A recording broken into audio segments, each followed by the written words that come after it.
Welcome back to another episode of Infidelity Tales Lab. We're thankful for your continued viewership.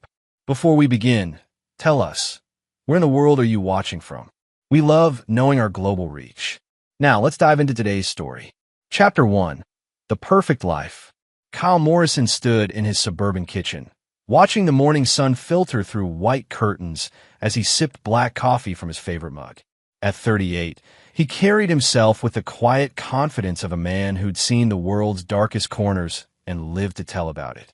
Not that he ever told those stories. To his neighbors in Maple Ridge, Colorado, Kyle was simply a security consultant who traveled frequently for work. They didn't know about the 8 years he'd spent with Delta Force, or the classified operations that had taken him from the mountains of Afghanistan to the streets of Mogadishu. They certainly didn't know about his current role as an FBI undercover operative, a position that required him to maintain deep cover even at home. "Morning, honey." Linda's voice floated from the hallway as she appeared in a silk robe, her blonde hair perfectly styled despite the early hour. At 35, his wife of 12 years still turned heads wherever she went. She'd been a real estate agent when they met, successful and ambitious. Now she managed their finances and social calendar with the same precision she'd once applied to million-dollar property deals. "Coffee's fresh," Kyle replied, studying her face. Something had been different about Linda lately. Small changes that most husbands might miss, but Kyle's training had taught him to notice everything. The way she guarded her phone, the new workout routine that kept her out of the house for hours, the subtle shift in her sleep patterns. Linda poured herself coffee, adding cream with movements that seemed almost rehearsed. "I'm meeting Amy for lunch today," she said casually. "Then I have that yoga class at 5. Amy Fletcher, their neighbor from 3 houses down, a recently divorced brunette who'd become Linda's constant companion over the past 6 months. Kyle had run background checks on everyone in their social circle as a matter of professional habit. It was Amy's ex-husband who'd raised the first red flag. Todd Fletcher wasn't just any divorced neighbor. He was a former Army Ranger turned private military contractor, currently unemployed and bitter about the alimony payments that had left him nearly broke. More concerning was the insurance fraud investigation that had quietly closed when his previous girlfriend had died in what appeared to be a home invasion gone wrong. No charges were filed, but the insurance company had refused to pay out the claim. "What about dinner tonight?" Kyle asked, watching Linda's reflection in the window behind her. "I'll cook that pasta you like," she said, kissing his cheek. Her lips felt cold against his skin. "Maybe we can watch a movie after?" Kyle nodded, but his mind was already working. Linda had mentioned the pasta 3 times this week, which was unusual. She'd also been increasingly affectionate, another behavioral change that triggered his instincts. In his experience, people became either more distant or more loving when they were planning something terrible. After Linda left for her morning run, another new habit, Kyle retreated to his home office. The room appeared to be a typical workspace with a desk, computer, and filing cabinets. Hidden behind a false panel, however, was equipment that would make most intelligence agencies envious. He pulled up Linda's phone records first. The burner phone she thought he didn't know about had been active for 3 months. Most calls went to a number registered to a shell company, the kind of setup he'd seen countless times in his undercover work. A few keystrokes revealed the number belonged to Todd Fletcher. Kyle's jaw tightened as he reviewed the frequency of their communications. Multiple calls every day, some lasting over an hour. Text messages that were encrypted, but Kyle had ways around such inconveniences. The messages painted a picture that made his blood run cold. "Insurance policy is current. $2 million payout. Needs to look random. Home invasion perfect cover. Wednesday night. He's always in his office until midnight." Kyle sat back in his chair, processing the information with the detached professionalism that had kept him alive in hostile territories. His wife of 12 years was planning to have him murdered for insurance money, working with a man who'd likely killed before. Most men would have confronted their wives immediately or gone straight to the police. Kyle Morrison wasn't most men. He'd spent years learning that the best way to handle enemies was to let them reveal their full hand before striking back with overwhelming force. He opened a new file on his computer and began typing. If Linda and Todd wanted to play a deadly game, He'd give them exactly what they asked for, with a few modifications they'd never see coming. The first phase would be surveillance. Kyle needed to know every detail of their plan, every contingency they'd considered. More importantly, he needed to know if there were other players involved. Amy Fletcher's sudden friendship with Linda couldn't be coincidental, and Kyle suspected the widow next door knew more about her ex-husband's activities than she'd admitted. As he began his preparations, Kyle felt the familiar calm that came before dangerous operations. This wasn't personal anymore, it was business. And Kyle Morrison had never failed to complete a mission. Chapter 2. The Network Revealed. 3 days of intensive surveillance revealed that Linda and Todd's plot was more sophisticated than Kyle had initially suspected. From his position in the woods behind the Fletcher house, using military-grade night vision equipment, he watched through windows as the conspirators met for what appeared to be final planning sessions. Amy Fletcher wasn't just a convenient friend. She was an active participant. Kyle documented their meetings with high-resolution cameras and directional microphones, building a case that would destroy all 3 of them when the time came. The security system has a 40-second delay on the perimeter sensors, Todd was saying during Tuesday night's meeting, his voice clear through Kyle's surveillance equipment. That's our window to get inside. What about his weapons? Amy asked, surprising Kyle with her knowledge of his collection. He's got enough firepower to arm a small militia. That's why we need the drugs, Linda replied coldly. The sedatives will be in his dinner. He'll be unconscious when it happens. Kyle felt a mixture of rage and professional admiration for their thoroughness. They'd studied his routines, identified his security measures, and planned around his military background. If he'd been an ordinary target, their plan might have succeeded. What they didn't know was that Kyle had been conducting his own reconnaissance.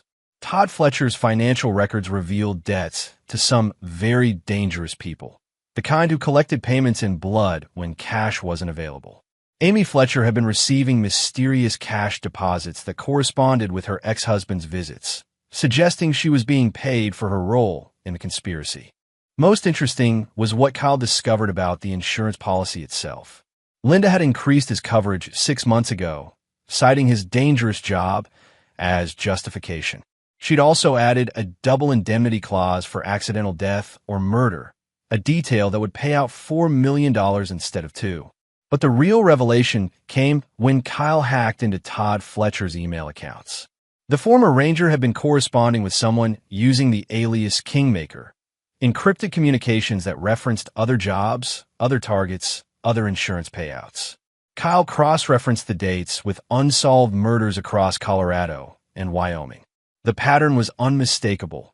Todd Fletcher wasn't just a bitter ex-husband looking for easy money. He was a professional killer who specialized in making murders look like random home invasions. Linda hadn't just married a target. She'd fallen in love with a serial killer. The discovery changed Kyle's approach entirely. This wasn't just about punishing an unfaithful wife and her lover. He'd stumbled onto something much larger, a network that had been operating for years.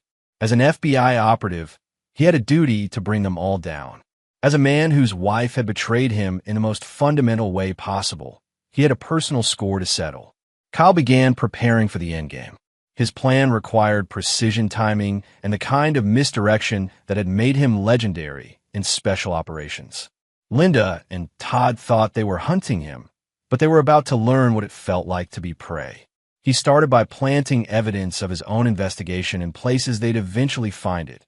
Modified security footage that would make them paranoid, financial records that suggested he was onto their scheme, travel documents indicating he was planning to disappear. The psychological pressure began to show within days. Linda became increasingly nervous, jumping at every sound and asking probing questions about his work schedule. Todd started making mistakes too, using his real phone for conversations he should have kept to the burner. Kyle documented everything, building an ironclad case while simultaneously laying the groundwork for their destruction. When the moment came, he'd have them exactly where he wanted them, trapped in their own web of lies and murder. The hardest part was maintaining his cover at home. Every night, he sat across from Linda at dinner, listening to her talk about her day while knowing she was planning his death. Every kiss, every I love you, every moment of false intimacy was another layer of betrayal that would demand retribution. Kyle Morrison had never been a forgiving man. 12 years of marriage hadn't changed that fundamental aspect of his nature. Linda and her co-conspirators were about to learn that some betrayals carried a price that could only be paid in blood. Chapter 3. The Trap Within a Trap. Wednesday arrived with unseasonable warmth for October in Colorado. Kyle went through his normal routine: coffee at 6, brief workout in the basement gym, shower, and breakfast with Linda.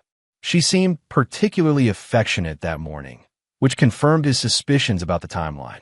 "What time will you be home tonight?" she asked, her voice carefully casual as she buttered toast. "Late," Kyle replied. "Play his part perfectly. New case files came in yesterday. I'll probably be in my office until midnight, maybe later." Linda nodded, but Kyle caught the brief flash of relief in her eyes. "I'll leave dinner in the fridge. Don't work too hard, honey." After Linda left for her morning workout, which Kyle knew was actually a final planning session with Todd and Amy, he began the most critical phase of his operation. Every detail had to be perfect, because he'd only get one chance to spring his trap. Kyle's home office contained several features that Linda didn't know about, installed during the renovations he'd insisted on handling personally. Hidden cameras in every room, audio recording devices connected to an off-site server, and most importantly, a panic room behind the bookshelf that could only be accessed by biometric scan. But tonight, Kyle wouldn't be hiding. He'd be hunting. The first step was replacing the sedatives Linda had hidden in the kitchen with harmless supplements that would cause drowsiness without incapacitation. Kyle needed to appear vulnerable while remaining fully alert and capable. Next, he modified his security system to record everything while appearing to malfunction at the crucial moment. Todd and Amy would think they'd successfully disabled his defenses when they'd actually triggered additional layers of surveillance. Most importantly, Kyle had contacted his FBI handler using emergency protocols. Special Agent Rebecca Torres was coordinating with local law enforcement to ensure the entire network would be dismantled simultaneously. But Torres had agreed to Kyle's unconventional approach: let the conspirators commit to their crime before moving in for arrest. As evening approached, Kyle felt the familiar pre-mission calm settling over him. This was what he'd been trained for, what he'd lived for during his years in special operations. The only difference was that this time, the mission was deeply personal. At 8 o'clock, Kyle sat down to Linda's carefully prepared dinner: pasta with meat sauce, Caesar salad, and a glass of red wine. He made a show of eating heartily while secretly disposing of most of the food. The wine, which had been spiked with enough sedatives to drop a horse, went into a hidden drain he'd installed beneath his chair. By 9:30, Kyle was pretending to struggle with drowsiness. He stumbled slightly as he walked to his office, making sure Linda saw him from the kitchen where she was cleaning up, actually texting final confirmations to her accomplices. In his office, Kyle positioned himself at his desk with his back to the door, exactly as the conspirators expected. Hidden cameras showed Linda leaving through the back door at 10:15, followed by the careful disabling of exterior security lights. At 10:45, Kyle's modified sensors detected 3 figures approaching the house through the woods. Todd Fletcher carried what appeared to be a crowbar and a knife. Amy Fletcher had a small pistol. Linda was armed with a baseball bat, presumably her assigned weapon for establishing the home invasion narrative. Kyle allowed them to breach the back door and move through his house like the predators they believed themselves to be. His audio equipment captured their whispered communications as they approached his office. "He's out cold," Linda whispered, peering around the doorframe. "Just like we planned. Remember, it has to look like a struggle," Todd replied. "Beat him unconscious first, then use the knife. Too clean, and the insurance investigators will ask questions." As they entered his office, Kyle spun around in his chair with a Glock 19 in each hand, weapons they hadn't known about because he'd kept them in the panic room. "Surprise," he said quietly. The look of shock and terror on Linda's face was worth 12 years of lies and betrayal. Todd immediately reached for his own weapon, but Kyle had trained with the best soldiers in the world. 2 shots center mass dropped the former Ranger before he could clear his holster. Amy screamed and tried to run, but Kyle's 3rd shot caught her in the leg, sending her crashing into the hallway. She'd lived long enough to stand trial. Linda stood frozen, the baseball bat trembling in her hands. Kyle, I can explain. Explain what? Kyle asked, his voice deadly calm. How you plan to drug me, beat me unconscious, and then watch your boyfriend cut my throat. How you increased my life insurance policy and recruited a serial killer to make it look like a random home invasion. How you been lying to me for months while planning my murder. Tears streamed down Linda's face, but Kyle felt nothing. The woman he'd loved for 12 years had died the moment he'd heard her voice on that phone call. Please, she whispered. I never meant for it to go this far. Todd, he convinced me.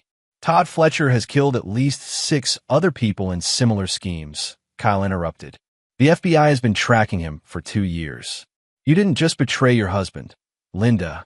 You partnered with a monster. The sound of sirens filled the air as FBI agents and local police surrounded the house. Kyle set his weapons on the desk and raised his hands as armed officers flooded his office. Agent Morrison, Rebecca Torres said as she surveyed the scene. Are you injured? Negative, Kyle replied professionally. 3 suspects down, 1 deceased, 2 requiring medical attention. All surveillance recordings have been transmitted to your evidence servers. As paramedics worked on Amy Fletcher and crime scene technicians began documenting everything, Kyle watched Linda being read her rights. She looked back at him with desperate eyes, still hoping for some sign of forgiveness or mercy. Kyle Morrison had been many things in his life: soldier, agent, husband, but he had never been a forgiving man, and tonight had proven that some betrayals were unforgivable. The woman who had been his wife was now just another criminal being processed for the crime of attempting to murder a federal agent. And Kyle felt absolutely nothing as they led her away. Chapter 4. The Reckoning Begins. 2 weeks after the failed murder attempt, Kyle Morrison sat in FBI Director Patricia Hayes' office in Denver, reviewing files that made Todd Fletcher's crimes seem almost mundane by comparison. The Kingmaker network had been operating for 5 years, orchestrating insurance fraud murders across 7 states. 17 confirmed victims, Director Hayes said, sliding photographs across her desk. All targeted because their spouses or beneficiaries wanted the insurance money. Fletcher was just the trigger man. Someone else was running the operation. Kyle studied the crime scene photos with professional detachment. Each murder had been crafted to look like random violence. Home invasions, carjackings, muggings gone wrong. The victims were doctors, lawyers, business owners, all with substantial life insurance policies and spouses eager to collect. What's Linda's cooperation level? Kyle asked. Complete, Hayes replied. She's terrified of the death penalty and willing to testify against everyone involved. Apparently, she was recruited at a grief counseling group for military spouses. Kyle felt a flicker of anger, which he quickly suppressed. Linda had attended those meetings for 6 months, claiming she needed support for the stress of being married to someone with a dangerous job. Instead, she'd been networking with potential accomplices. Amy Fletcher introduced her to the group, Hayes continued. It's a hunting ground, lonely, vulnerable women married to men with high-value insurance policies. They're identified, cultivated, and gradually recruited into the network. Who's running it? Hayes opened another file. Dr. Miranda Voss, a licensed psychologist who founded the grief counseling group. She's been using her professional position to identify targets and manipulate vulnerable people into committing murder. Kyle studied Dr. Voss's photograph. She was an attractive woman in her 50s with a kind of warm, trustworthy face that would put clients at ease. Her credentials were impeccable. Harvard Medical School, decades of experience in trauma counseling, published research on grief and loss. She's currently treating 23 military spouses, Hayes said. We believe at least 6 more murders are in active planning stages. What's my role? Deep cover infiltration, Hayes replied. You'll pose as a recently widowed contractor seeking counseling. Dr. Voss specializes in helping people whose spouses died in violent circumstances, exactly the kind of trauma that would justify your psychological profile. Kyle nodded, already formulating his cover identity. Timeline, immediate. While we're building the federal case, more people are going to die if we don't shut down active operations. You'll be Greg Morrison, no relation to your real identity. Your wife died in a car accident 3 months ago, leaving you with a $2 million insurance policy and survivor's guilt. The irony wasn't lost on Kyle. He'd be posing as a grieving widower while his actual wife sat in a federal holding cell, awaiting trial for attempted murder. But personal feelings had no place in professional operations. I want Linda transferred to maximum security, Kyle said. If Dr. Voss has the reach we suspect, my cover could be blown if Linda talks to the wrong people. Already arranged, Hayes replied. She's in solitary confinement, no contact with other prisoners. The official story is that she's cooperating in a classified terrorism investigation. Kyle spent the next 3 days preparing his cover identity. Greg Morrison was a former Marine turned private security contractor, recently widowed when his wife's car was hit by a drunk driver. The trauma had left him unable to work, struggling with survivor's guilt and rage at a justice system that had given the drunk driver only 5 years in prison. It was a carefully crafted psychological profile designed to appeal to Dr. Voss's recruitment criteria. Greg Morrison was angry, isolated, financially comfortable, and morally flexible enough to consider extreme solutions to his problems. Kyle's first appointment was scheduled for a Thursday afternoon at Dr. Voss's private practice in downtown Denver. The office was decorated with warm colors and comfortable furniture, designed to put clients at ease. Diplomas and awards covered one wall, while family photos showed Dr. Voss with what appeared to be her husband and 2 grown children. "Thank you for coming, Greg," Dr. Voss said as she welcomed him into her office. Her voice was gentle, professional, exactly what someone would expect from a licensed therapist. "I know this is difficult." Kyle played his role perfectly, describing Greg Morrison's loss with just the right mixture of grief and barely controlled rage. He mentioned the insurance money with embarrassment, as if financial compensation somehow diminished his wife's memory. "Many people struggle with survivor benefits," Dr. Voss said sympathetically. "There's often guilt associated with receiving money because of a loved one's death." "It feels like blood money," Kyle replied, allowing genuine emotion to color his voice. "Like I'm profiting from Sarah's death." Dr. Voss made notes in a leather-bound journal, her pen moving across the page with practiced efficiency. Kyle memorized everything about the office, the security cameras, the locked filing cabinet, the computer that likely contained client records. "Tell me about your anger, Greg," she said after 40 minutes of careful questioning. "You mentioned feeling rage toward the driver who killed Sarah." "He destroyed my life and got 5 years," Kyle replied, his voice hardening. "He'll be out in 3 with good behavior. Meanwhile, Sarah's dead, and I can barely get out of bed in the morning. That must feel deeply unfair." "Justice system's a joke," Kyle said bitterly. "Sometimes I think the only real justice is what we make ourselves." Dr. Voss leaned forward slightly, and Kyle caught the subtle change in her demeanor. This was the moment she began evaluating him as a potential recruit. "Those feelings are completely normal," she said. "Many of my clients express similar thoughts about taking justice into their own hands." Kyle left the appointment with a follow-up session scheduled for the following week. In the parking garage, he activated a secure phone and called Director Hayes. "She's interested," he reported. "Pushing the boundaries, testing my moral flexibility. I'll need at least 3 more sessions before she makes direct contact." "Be careful, Kyle," Hayes warned. "Dr. Voss has a 90% success rate with her recruitment targets.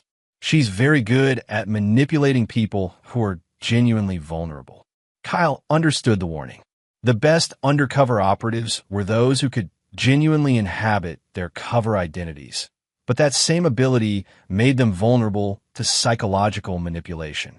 Dr. Voss had turned dozens of ordinary people into killers by exploiting their grief and rage. But Kyle Morrison wasn't an ordinary person. He was a predator who'd learned to hunt among the most dangerous prey on Earth. Dr. Voss might be skilled at manipulating the vulnerable, but she'd never faced someone who was hunting her in return. The game was about to begin in earnest, and Kyle intended to win. Chapter 5. The Hunter Becomes Hunted. Kyle's second session with Dr. Voss revealed the sophistication of her operation. The psychologist had clearly researched Greg Morrison's background between appointments, testing details of his cover story with casual questions that seemed like therapeutic exploration but were actually verification attempts. "You mentioned your wife worked in real estate," Dr. Voss said, reviewing her notes. "That must have been stressful, dealing with clients and deadlines." "Sarah loved the challenge," Kyle replied, having memorized every detail of his fictional wife's career. "She was one of the top agents in Phoenix before we moved to Denver. The transition was hard on her." Dr. Voss nodded sympathetically, but Kyle caught her subtle glance at a tablet beside her chair. She was cross-referencing his responses with information she'd gathered independently. The woman was thorough, another reason she'd avoided detection for so long. "Have you considered relocating again?" she asked. "Sometimes a change of environment helps with the grieving process." "I can't run from this forever," Kyle said, allowing frustration to bleed into his voice. "Besides, I want to be here when that bastard gets out of prison. I want him to know I'm watching." The session continued for an hour, with Dr. Voss gradually steering the conversation toward themes of justice, revenge, and the failures of the legal system. Kyle responded with carefully calibrated anger, showing enough moral flexibility to interest her without appearing eager. As he left the appointment, Kyle noticed he was being followed. A silver SUV maintained a discreet distance as he drove through downtown Denver, confirming his suspicions about Dr. Voss's thorough screening process. Instead of leading the surveillance team to his safe house, Kyle drove to a gym where Greg Morrison supposedly worked out. He spent 2 hours lifting weights and running on a treadmill, maintaining his cover while using reflective surfaces to study his watchers. The surveillance team was professional, former military or law enforcement, not street thugs. Dr. Voss was using skilled operators to verify her potential recruits, another indication of the network's sophistication.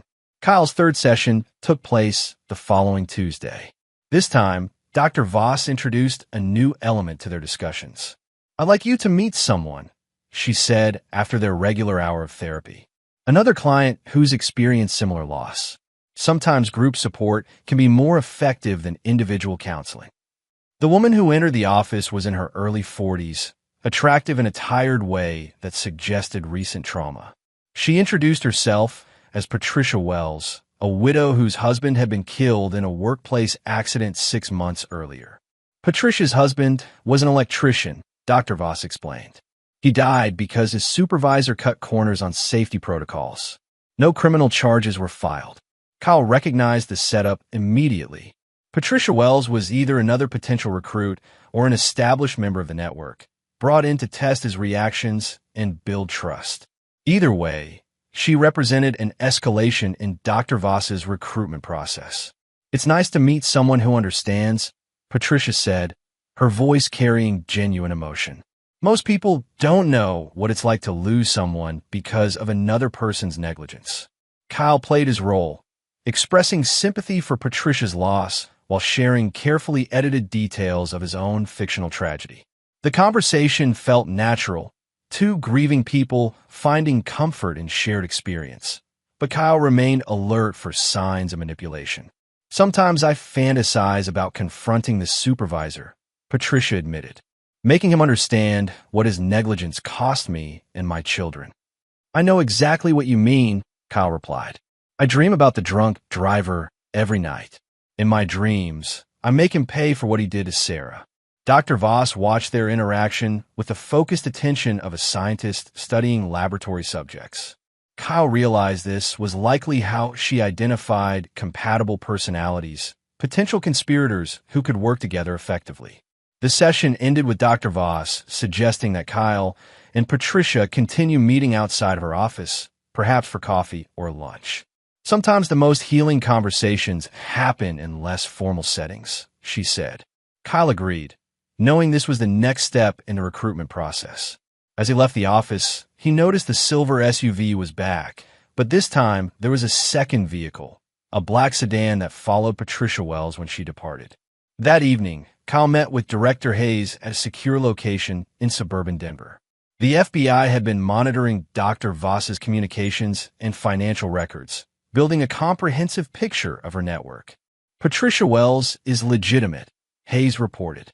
Her husband really did die in a workplace accident, and she's been attending Dr. Voss's group therapy sessions for 4 months. She's being recruited just like you. How many others are in active recruitment? At least 12 that we've identified, Hayes replied. Dr. Voss runs multiple therapy groups, each targeting different demographics. Military spouses, accident victims, families of crime victims, anyone with reason to feel failed by the justice system. Kyle studied surveillance photos of the other potential recruits. They were ordinary people dealing with extraordinary loss, exactly the kind of vulnerable individuals that Dr. Voss specialized in manipulating. What's the end game? Kyle asked. Based on Linda's testimony and our surveillance, Dr. Voss identifies insurance targets through the therapy sessions, then pairs them with suitable assassins from her network. The murders are planned to look random, with the surviving spouses appearing to be victims themselves. And the financial structure? Sophisticated, Hayes admitted. Dr. Voss takes 30% of the insurance payouts, laundered through a network of shell companies and offshore accounts. The assassins get 20%, with the remaining 50% going to the surviving spouse. Kyle felt cold rage building in his chest. Dr. Voss had turned grief counseling into a recruitment pipeline for murder-for-hire schemes, exploiting people at their most vulnerable moments to build a criminal empire. She's been operating for 5 years, Hayes continued. Conservative estimate is 47 murders, generating over $60 million in insurance payouts. Rules of engagement? Full discretion, Hayes replied. Federal prosecutors want the entire network, not just Dr. Voss. That means following the recruitment process to its conclusion, identifying all active conspirators, and gathering evidence of planned murders. Kyle understood. This wasn't just about stopping Dr. Voss. It was about dismantling an organization that had turned ordinary citizens into killers. The operation would require patience, precision, and the kind of moral flexibility that made him suited for undercover work. Timeline for Patricia Wells? Unknown, Hayes admitted. She could be recruited tomorrow or next month. Dr. Voss seems to move at different paces with different targets, depending on their psychological profiles. Kyle nodded, already planning his next moves. Patricia Wells was an innocent woman being manipulated into becoming a killer. Saving her would require careful maneuvering, but Kyle had no intention of allowing Dr. Voss to claim another victim. The hunt was entering its most dangerous phase, where the line between hunter and prey would become increasingly blurred. But Kyle Morrison had spent his career walking that line, and he'd never lost sight of which side he was on. Chapter 6, The Point of No Return. Kyle's 4th session with Dr. Voss took place in her private conference room rather than her usual office, immediately signaling a change in their relationship. The room was windowless and soundproof, decorated with abstract art that created an unsettling atmosphere. I think we've made excellent progress, Greg, Dr. Voss said as she settled into her chair. Your anger is becoming more focused, more purposeful. That's a healthy development. Kyle nodded, maintaining his cover while mentally cataloging every detail of the room. Hidden cameras were almost certainly recording their conversation, but he also noticed what appeared to be jamming devices designed to prevent external surveillance. I've been thinking about what you said last week, Kyle replied, about taking control of my own healing process. And what conclusions have you reached? The system failed Sarah, Kyle said, allowing genuine emotion to color his voice. The courts, the police, the whole justice system, they all failed her. Maybe it's time I stopped waiting for them to make things right. Dr. Voss leaned forward, her professional demeanor shifting slightly. Many of my clients reach similar conclusions. The question becomes, what are you willing to do about it? This was the moment Kyle had been preparing for, the transition from therapy to recruitment. Dr. Voss was about to reveal the true nature of her organization, and Kyle needed to respond with exactly the right mixture of interest and moral uncertainty. I don't know, he said honestly. Part of me wants justice. The other part knows that crossing certain lines changes you forever. Justice and revenge aren't always the same thing, Dr. Voss replied, but sometimes they converge in ways that serve a greater purpose. She stood and walked to a locked cabinet, removing a thick folder that she placed on the table between them. "I'd like to share something with you, Greg. Stories of other clients who found their own paths to healing." Kyle opened the folder to find case studies that made his blood run cold. Each file detailed a successful murder disguised as random violence, complete with psychological profiles of the surviving spouses and detailed financial breakdowns of the insurance payouts. "These people found peace," Dr. Voss said as Kyle reviewed the files. "They took control of their circumstances instead of remaining victims." Kyle forced himself to appear interested rather than horrified. Each case study represented a life destroyed by Dr. Voss's manipulation, an ordinary person transformed into a killer through expert psychological conditioning. "This is incredible," he said, allowing awe to creep into his voice. "You helped them do this?" "I provided guidance and support," Dr. Voss replied carefully.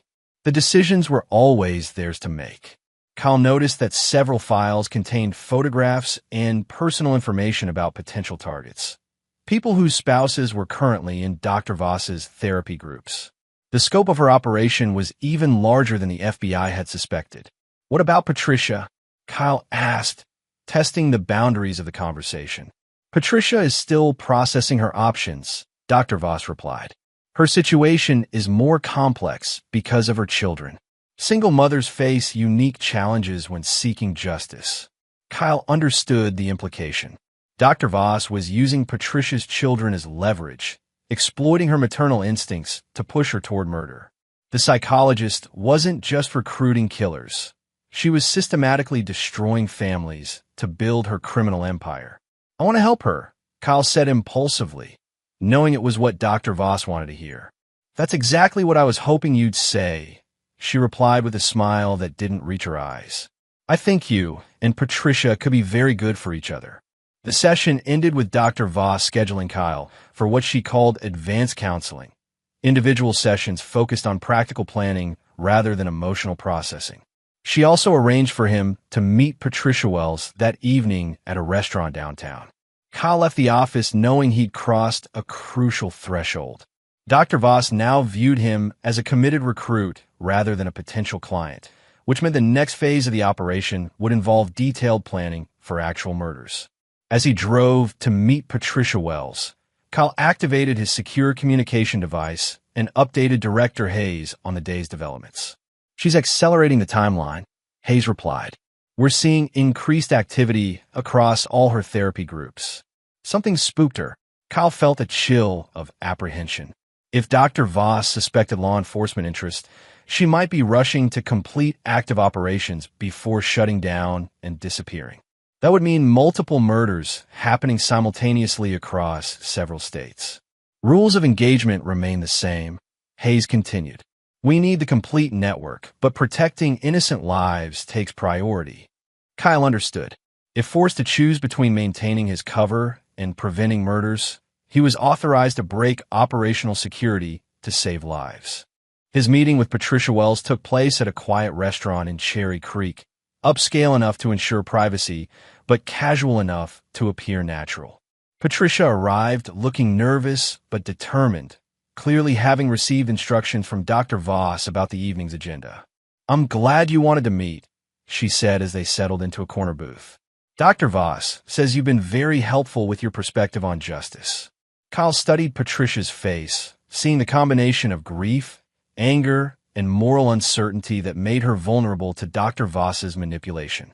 She was a good person being pushed toward an unthinkable act by expert psychological conditioning. "We're both dealing with people who destroyed our lives," Kyle replied carefully. "Maybe we can help each other find closure." Patricia nodded, but Kyle caught the flicker of doubt in her eyes.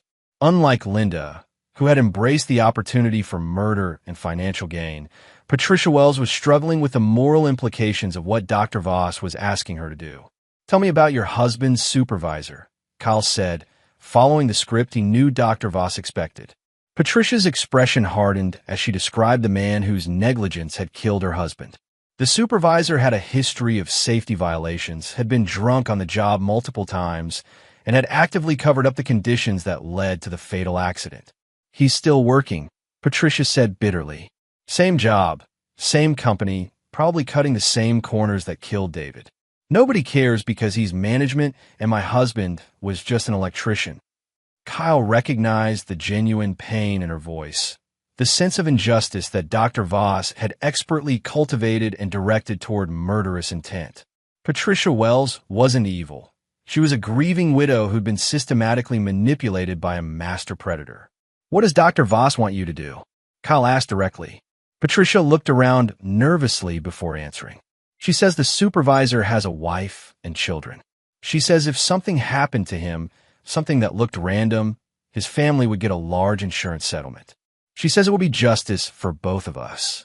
Kyle felt sick as he understood the full scope of Dr. Voss's manipulation. The psychologist wasn't just turning victims into killers. She was convincing them that murder was an act of compassion, a way to help the families of their targets while achieving their own revenge. "And you'd be willing to do that?" Kyle asked. "I don't know," Patricia replied honestly.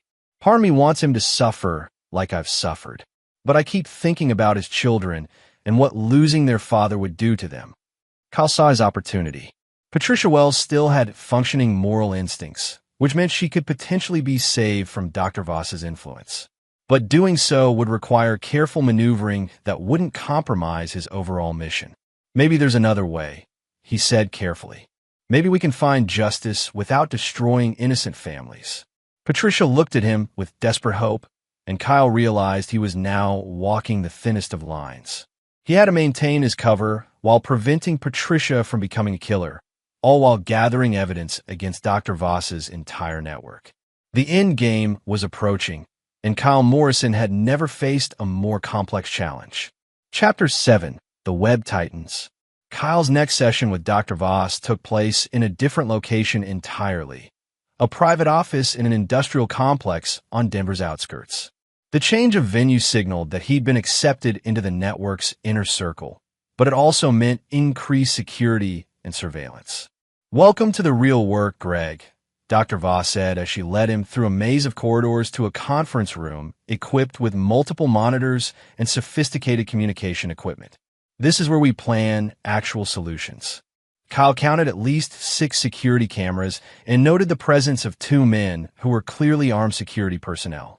Dr. Voss's operation was more militarized than he'd expected, suggesting connections to professional criminal organizations rather than just manipulated therapy clients.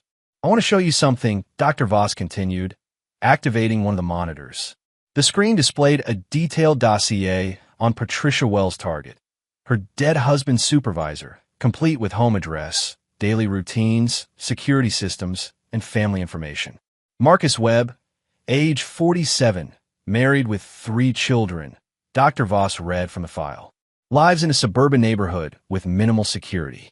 His wife, Teresa, works as a nurse. Children ages 12, 15, and 17. Kyle studied the surveillance photographs, noting the professional quality and comprehensive scope. Someone had been watching the Webb family for weeks, documenting their routines with military precision. "Patricia believes she's making her own decision about Mr. Webb," Dr. Voss continued.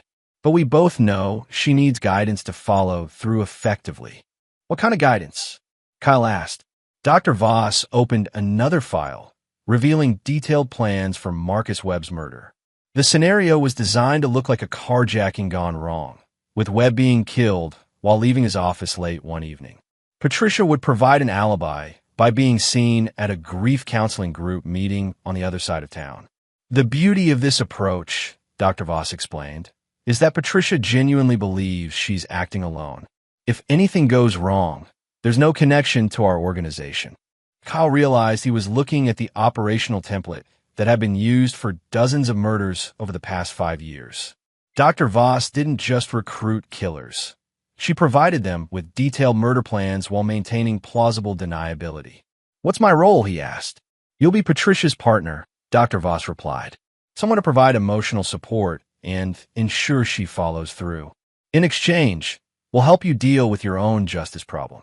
She activated another monitor, displaying a comprehensive dossier on the fictional drunk driver who had supposedly killed Greg Morrison's wife. Kyle had to admire the thorough backstory his FBI handlers had created. The target even had a real address and daily routine. Robert Chun, currently serving 5 years for vehicular manslaughter, Dr. Voss read. Scheduled for release in 18 months with good behavior. Lives alone, works as a mechanic, no close family ties. Kyle felt a chill as he realized Dr. Voss was planning to have an innocent man murdered to maintain his cover. The fictional drunk driver was actually a real person, a mechanic who had no idea he'd been selected as a murder target. That's very thorough, Kyle said, fighting to keep his voice steady. We believe in comprehensive solutions, Dr. Voss replied. Justice delayed is justice denied, but justice properly planned is justice served. The session continued for 2 hours, with Dr. Voss outlining the timeline for both murders. Patricia would kill Marcus Webb within the next 2 weeks, while Kyle would eliminate Robert Chin shortly after his release from prison. Both murders would be coordinated to look unrelated, protecting the network's operational security. As Kyle left the industrial complex, he activated his emergency communication protocol and requested immediate extraction. The situation had escalated beyond acceptable parameters. Innocent people were about to be murdered, and his cover identity was being used to target a civilian. Director Hayes met him at a secure location within an hour, accompanied by a full tactical team and prosecutors from the Justice Department. We're moving tonight, Hayes announced.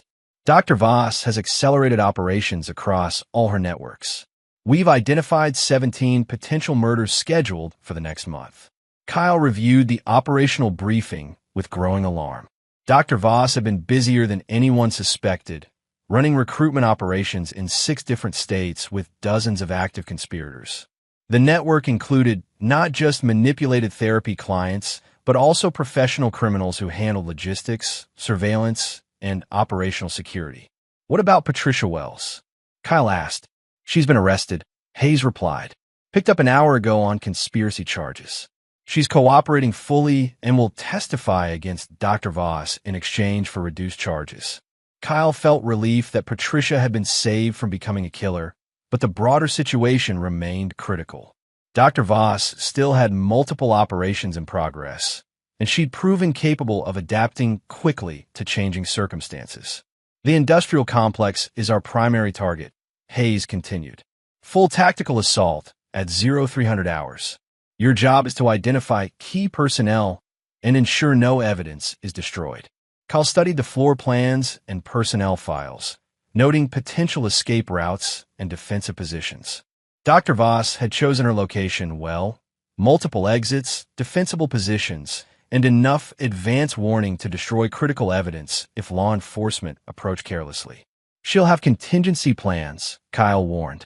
This woman has been running a successful criminal enterprise for 5 years. She won't go down easily. That's why we're bringing overwhelming force, Hayes replied. FBI tactical teams, local SWAT, and federal marshals. Dr. Voss is done playing games with vulnerable people. As Kyle prepared for the raid, he thought about Linda sitting in her federal holding cell, awaiting trial for attempted murder.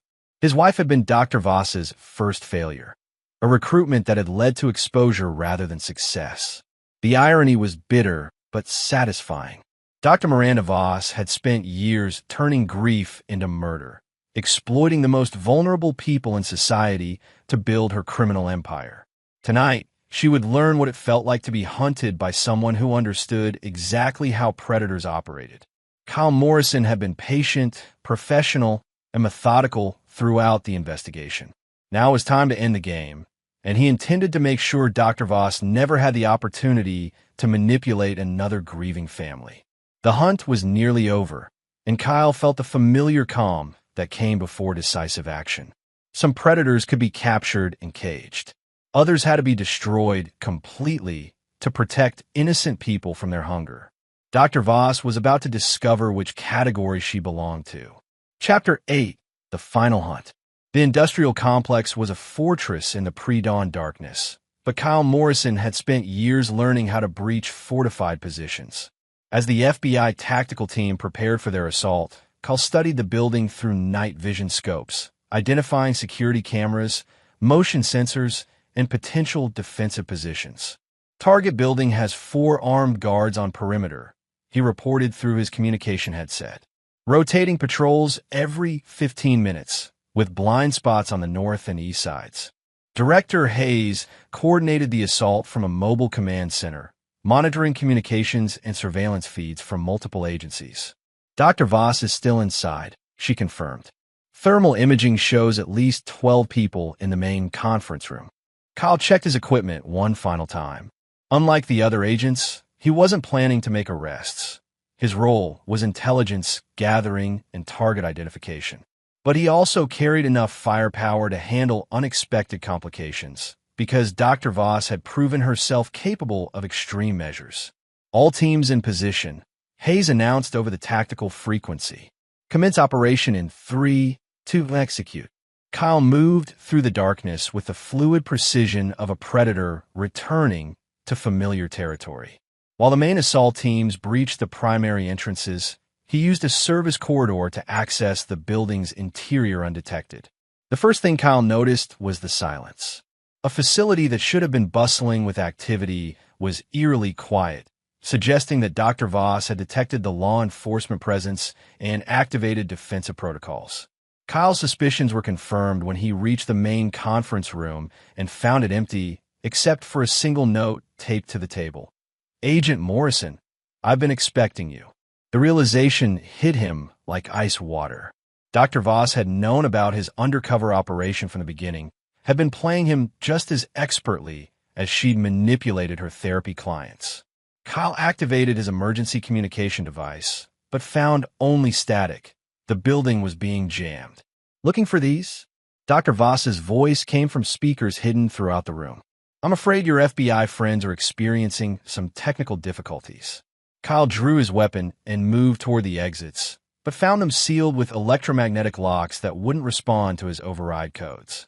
He was trapped in a room with no windows and only one way out, through Dr. Voss herself. "I must admit, you were very convincing," her voice continued. The grieving widower seeking justice, struggling with moral boundaries. "If I hadn't run background checks on every new client, you might have succeeded." Kyle remained silent, using the time to examine the room for hidden passages or weaknesses in the walls.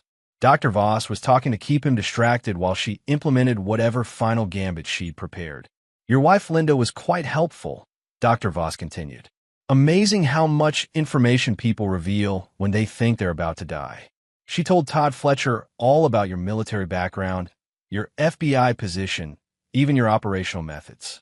Kyle felt cold rage building in his chest. Linda hadn't just betrayed him personally. She'd compromised his professional cover and endangered his life. "I've been planning this conversation for weeks," Dr. Voss said. "The question is, what exactly did you think you were hunting?" The lights in the conference room dimmed, and Kyle heard the distinctive sound of multiple weapons being cocked. Red laser dots appeared on his chest as armed figures emerged from concealed positions throughout the room. "Dr. Miranda Voss doesn't exist," the voice continued as a woman stepped into view. She was younger than the photograph suggested, with short dark hair and the kind of predatory smile Kyle had seen on the faces of enemy combatants. "She's a cover identity I've been using for 5 years while building something much more significant than your FBI investigators suspected." Kyle kept his weapon trained on her while counting potential targets. 6 armed personnel, all positioned to create crossfire zones that would make escape impossible. Professional deployment suggested military or intelligence backgrounds. "What exactly have you been building?" Kyle asked, playing for time while studying defensive positions. "A network," she replied. "Not just insurance fraud, but recruitment and training for a much larger organization. Every person I've manipulated, every murder I've orchestrated has been a screening process for identifying assets with the right psychological profiles." Kyle understood with growing horror. Dr. Voss hadn't been running a criminal enterprise. She'd been recruiting and testing potential operatives for something much worse. "Some of my clients become killers," she continued. "Others become sources of information, infiltrating law enforcement and government agencies. A few exceptional individuals, like your wife, become unwitting intelligence assets." "Linda was never an asset," Kyle said. "She was married to an FBI undercover agent for 12 years, Dr. Voss replied. Amazing what someone can learn by simply listening to phone conversations and reading personal documents. Linda provided us with operational intelligence she didn't even know she was gathering. Kyle's tactical situation was deteriorating rapidly, but he noticed something important. The armed personnel were positioned to capture rather than kill. Dr. Voss wanted him alive, which suggested she had plans that required his cooperation. "What do you want?" he asked directly. "Your expertise," she replied. 12 years of marriage to a federal agent, combined with your own military and intelligence background. You understand how law enforcement operates, how they think, how they can be defeated. Kyle laughed, a sound without humor. "You think I work for you?" "I think you understand survival," Dr. Voss replied. "Your FBI friends are currently dealing with explosive devices throughout this building. They have approximately 10 minutes to evacuate before the charges detonate. You can save their lives by agreeing to join my organization." Kyle felt the familiar calm of a soldier facing impossible odds. Dr. Voss had planned thoroughly, but she'd made one critical mistake. She assumed Kyle Morrison was someone who could be negotiated with, someone who would compromise his principles to save lives. "Counterproposal," Kyle said quietly. "I kill everyone in this room, then disarm your explosives myself." Dr. Voss smiled. "You're outnumbered 6-1, Agent Morrison. Even with your legendary skills, those aren't favorable odds." Kyle's response was to dive behind the conference table while opening fire on the nearest target. His first 3 shots dropped 2 of the armed guards before they could react, while his 4th shot shattered the room's main light fixture. In the darkness that followed, Kyle Morrison became what he'd always been beneath the cover identities and professional facades. A predator whose natural habitat was chaos and violence. The hunt was finally entering its natural conclusion, and Dr. Voss was about to learn why Kyle Morrison had never failed to complete a mission. Chapter 9. Blood and Retribution. In the darkness of the conference room, Kyle Morrison moved like a wraith among enemies who'd spent too much time believing in their own superiority. The remaining 4 guards had tactical training, but Kyle had something they lacked: years of killing in environments where hesitation meant death. His 5th shot took out a guard who was using a muzzle flash to locate Kyle's position. The 6th found another guard who'd made the mistake of trying to flank him. By the time Dr. Voss realized her tactical advantage had evaporated, half her security team was dead. "Lights!" she screamed, but Kyle had already destroyed the electrical panel with a well-placed shot. Emergency lighting kicked in, casting blood-red shadows throughout the room. Kyle used the chaos to close distance with the remaining guards, engaging them in close-quarters combat, where his superior training became decisive. The 7th target went down to a combat knife thrust between the ribs. The 8th tried to surrender, but Kyle Morrison didn't take prisoners from people who'd threatened federal agents with explosives. When the violence ended, Kyle stood alone with Dr. Voss in a room filled with bodies. She was pressed against the far wall, holding a detonator in her trembling hands. "Stay back," she warned. "I'll bring down the whole building." "Go ahead," Kyle replied calmly, walking toward her with his weapon trained on her chest. "We both know you're not planning to die here tonight." Dr. Voss's eyes widened as she realized Kyle had read her psychology correctly. She was a predator, not a fanatic, someone who killed for personal gain rather than ideological commitment. Such people never chose death when life remained an option. "I can make you rich," she said desperately. "My organization has contracts worth millions of dollars. Government agencies, private corporations, criminal syndicates. Everyone needs assets who can infiltrate and eliminate targets." Kyle reached her position and knocked the detonator from her hands with a casual backhand that sent her sprawling to the floor. "I already have a job," he said. "Please," she begged, blood trickling from her split lip. "I can give you information. Names, locations, operational plans. The network is bigger than you imagine." Kyle stood over her, studying the woman who'd spent years turning grief into murder. Dr. Voss had exploited the most vulnerable people in society, turning their pain into weapons for her own enrichment. She'd manipulated his wife into attempting murder, compromised federal operations, and planned to kill innocent civilians to maintain her cover. "You're right about one thing," Kyle said quietly. I do understand survival. He pulled the pins from 2 grenades and dropped them at Dr. Voss's feet. The difference between us is that I understand who deserves to survive and who doesn't.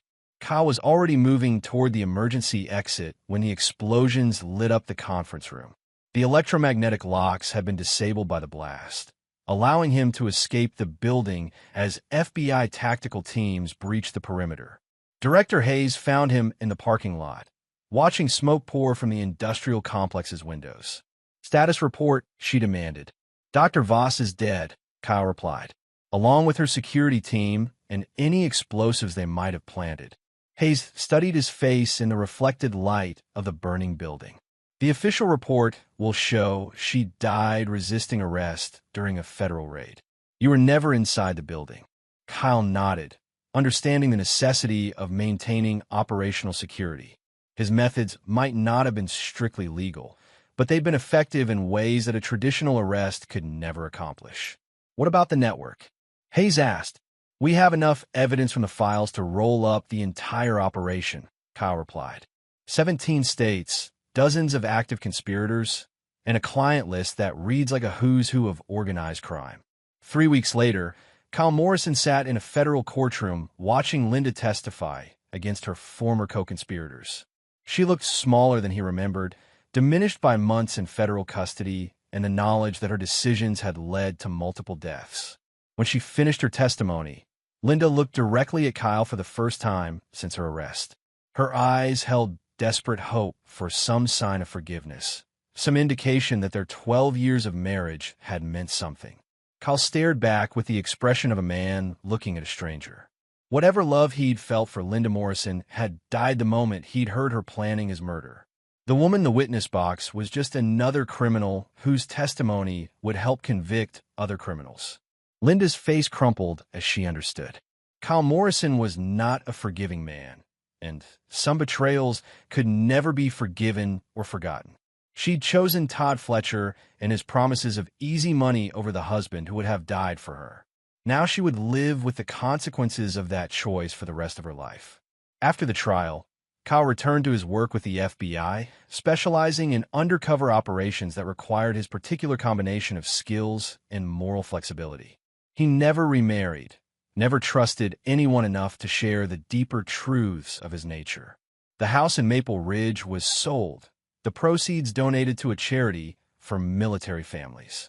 Kyle kept nothing that reminded him of his former life, except for one item, Linda's wedding ring, which he carried in his pocket as a reminder that love could be weaponized just as effectively as hatred. 6 months later, Kyle received word that Linda had been found dead in her prison cell, apparently a suicide. The note she left contained only 4 words: "I'm sorry, Kyle Morrison." Kyle felt nothing when he read the report. Linda Morrison had made her choices and lived with the consequences. Her death changed nothing. It certainly didn't erase 12 years of lies or resurrect the man Kyle had been before discovering her betrayal. Some betrayals carve scars so deep they change the fundamental nature of who a person could become. Kyle Morrison had learned that lesson in the most brutal way possible, and he'd emerged from the experience as something harder and more dangerous than the man who'd once believed in love and forgiveness. The hunter had survived, but the husband had died along with everyone who betrayed him. And Kyle Morrison was perfectly content with that outcome. In his new life, Kyle Morrison trusted no one completely and forgave nothing. He'd become exactly what the world had taught him to be, a predator who protected the innocent by destroying those who would prey upon them. It was a lonely existence, but it was honest in ways that his marriage had never been. And for Kyle Morrison, honesty was the only foundation worth building a life upon. The game was over. The hunter had won, and in the end, that was the only victory that mattered. And there you have it. Another story comes to an end. What did you think? I'd love to hear your thoughts in the comments below. If you enjoy this story, consider joining our community by subscribing. It means the world to us. For more stories like this one, check out the recommended videos on screen. And I'll see you there. Welcome back to another story on Infidelity Tales Lab. Before we begin, tell us, where in the world are you watching from? Now, let's dive into today's story. Chapter 1. the man behind the walls. Milton Wells stood in the garage of his modest colonial-style home in suburban Connecticut, running his calloused fingers along the mahogany workbench he'd built 40 years ago. At 68, he still had the broad shoulders of the construction foreman he'd been for 3 decades, though his dark hair had surrendered entirely to silver. The workshop smelled of sawdust and motor oil, honest smells that reminded him of simpler times. "Dad, you in there?" Milton looked up to see his son Randy at the door, looking uncomfortable in a pressed polo shirt that probably cost more than Milton spent on clothes in a month. At 34, Randy had his mother's soft features and nervous energy, so different from the quiet strength Milton had tried to instill in him. "Just finishing up this chair for the Hendersons," Milton said, gesturing to a handcrafted rocking chair in the corner. "What brings you by on a Wednesday?" Randy shifted his weight. "Melissa wanted me to talk to you about Thanksgiving." Milton's jaw tightened at the mention of his daughter-in-law. Melissa Clayton had waltzed into Randy's life 5 years ago, all platinum hair and practice smiles, and married him within 6 months. She came from old money in Greenwich, the kind that looked down on people who worked with their hands. "What about it?" She's been planning this big dinner. 30 people. Her family, some business associates of mine, the whole thing. Randy wouldn't meet his eyes. "And she thinks maybe you'd be more comfortable eating in the kitchen. So you don't feel out of place with all the fancy conversation." The sandpaper Milton had been holding crumpled in his grip. "Your wife wants me to eat in the kitchen. In my own son's house." "It's not like that, Dad. She just thinks I'm an embarrassment." Milton set the sandpaper down carefully, his voice leveled despite the anger simmering beneath. "Because I built houses instead of empires. Because I say sometimes and don't know which fork to use for the salad." Randy's face flushed. "That's not fair. Melissa's under a lot of stress. This dinner is important for my career. Her father's bringing potential investors, and God forbid they see you came from working-class stock," Milton finished. He studied his son's face, seeing the weak capitulation there, and something inside him hardened. "Tell Melissa I'll be there, at the main table. And if she has a problem with that, she can uninvite me properly instead of sending you to do her dirty work." After Randy left, Milton sat alone in the garage for a long time. The thing about building things for 40 years was that you learn patience. You learn to read blueprints, to see how pieces fit together, to anticipate problems before they arose. You also learned that some foundations were rotten from the start, no matter how pretty the facade. His late wife, Dorothy, had seen through Melissa immediately. On her deathbed 2 years ago, she'd gripped Milton's hand and whispered, "Don't let that woman destroy our boy. Promise me." Milton had promised, and Milton Wells never broke a promise. He pulled out his phone and dialed a number he hadn't called in 15 years. "Jack Reed speaking." "Jack, it's Milton. I need a favor." Chapter 2, The Perfect Facade. The house Randy and Melissa lived in was a monument to excess, a 6,000-square-foot McMansion in the expensive part of Fairfield County, all white columns and marble everything. Milton had helped with the down payment, a fact Melissa conveniently forgot whenever she introduced Randy as a self-made entrepreneur. 3 days before Thanksgiving, Milton arrived for what Melissa called a planning meeting. He found her in the kitchen, barking orders at 2 hired caterers while consulting a binder thick enough to be a doctoral thesis. "Milton," she said without looking up, her voice honeyed poison. "So glad you could make it. We need to discuss the seating arrangements." At 31, Melissa Clayton Wells was beautiful in the way of a porcelain doll, perfect and utterly cold. Her blonde hair was always styled, her nails always manicured, her designer clothes always immaculate. She'd never worked a day in her life, having gone from her father's mansion to Randy's on a path paved with credit cards and entitlement. "Where's Randy?" Milton asked. "At the office. Some crisis with the quarterly reports." She dismissed the caterers with a wave. "Now, I've seated you between Aunt Pearl and my cousin Tracy. They're quite chatty, so you won't have to worry about contributing much to the conversation." Milton noticed the seating chart. He was at the far end of the table, as far from Melissa and her father as possible, sandwiched between 2 women he'd never met. "That's thoughtful," he said mildly. Melissa's eyes narrowed, searching for sarcasm, But Milton's face was impassive. He'd learned long ago that the best way to deal with people like her was to give them nothing to grab onto. I also wanted to discuss your attire, she continued. I've arranged for a suit to be delivered to your house. Nothing too expensive. I know you're not comfortable with extravagance, but something appropriate for the occasion. I have a suit. Yes, I've seen it. Her lip curled. It's from the 80s, Milton. This dinner is important. Randy's entire future could hinge on the impressions we make. What she meant was, you're an embarrassment, and I need you dressed appropriately to minimize the damage. Milton nodded slowly. I'll wear the suit you send. After he left, he sat in his truck for a moment, watching through the window as Melissa pulled out her phone. He couldn't hear the conversation, but he could see her face, animated, laughing, almost giddy. She paced the kitchen like a woman plotting something delightful. Milton had seen that expression before, on the face of a contractor who tried to scam him out of $50,000 on a mall renovation. That contractor was now serving 8 years for fraud. He drove to a small office building in New Haven, where Jack Reed worked as a private investigator. Jack had been on Milton's crew 20 years ago before a back injury ended his construction career. Milton had helped him get licensed as a PI, paid for his training, and never asked for anything in return. Until now, Jack's office was cramped and cluttered, walls covered with photos and bulletin boards. At 55, Jack had the lean, hungry look of a man who missed nothing. I got your package, Jack said, sliding a manila folder across the desk. You were right to be suspicious. Milton opened the folder. Inside were photos. Melissa at expensive restaurants with a man who wasn't Randy. Melissa entering a luxury apartment building in Manhattan. Bank statements showing cash withdrawals of thousands of dollars. Who's the man? Milton asked. Vince Willard, high-end divorce attorney. Specializes in asset protection for wealthy women. Jack lit a cigarette, ignoring the no-smoking sign. Your daughter-in-law's been seeing him for 6 months. Very discreet, very expensive.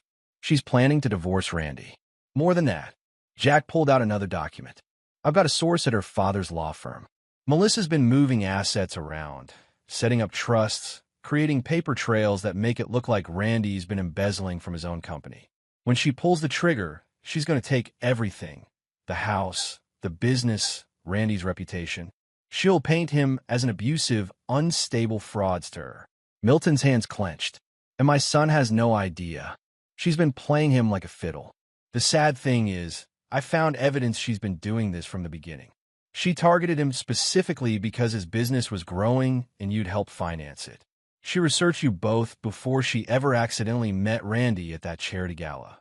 A cold fury settled over Milton. This wasn't just about destroying Randy financially. It was about destroying everything Milton had built, everything he'd given his son. What about Thanksgiving? Milton asked. Jack hesitated. That's the weird part. She's been talking to Willard about making a statement at Thanksgiving. Something about maximum impact, witnesses, setting the stage for the divorce filing. I couldn't get details, but it sounds like she's planning some kind of public humiliation. Milton stood, sliding the folder into his jacket. Thank you, Jack. Send me your invoice. Milton, what are you going to do? Milton paused at the door. I'm going to Thanksgiving dinner, and I'm going to enjoy every minute of it. Chapter 3, The Feast of Fools. Thanksgiving morning arrived with the kind of crisp autumn chill that made Milton think of Dorothy. She'd loved this holiday, the cooking, the family gathered together, the gratitude. He touched her photo on the mantle, running his thumb over her smile. Watch this, Dottie, he whispered. I'm about to keep my promise. He dressed carefully in the suit Melissa had sent, an expensive Italian number that fit surprisingly well. In his pocket, he carried his phone and a small digital recorder. In his truck, he had something else entirely. The house was already bustling when he arrived at 3 o'clock. Cars lined the circular driveway. Mercedes, BMWs, a Bentley that probably belonged to Melissa's father. Through the windows, Milton could see people in cocktail attire, champagne glasses glinting. Melissa answered the door in a white designer dress, her smile sharp as glass. Milton, don't you look handsome? Come in, come in. The house had been transformed into something from a magazine spread. The dining room table stretched impossibly long, set with china that probably cost more than Milton's truck. Crystal chandeliers cast warm light over the assembled guests. 30 people in total, just as advertised. Milton recognized some faces. Melissa's father, Calvin Clayton, a silver-haired corporate lawyer with shark eyes. Her mother, Hope Clayton, dripping in diamonds and disdain. Melissa's cousin Tracy Cooley, a social media influencer who'd never had an original thought. Various business associates, society friends, people who measured worth in stock portfolios. And Randy, looking uncomfortable in a tuxedo, his eyes pleading with Milton to just go along, to not make waves.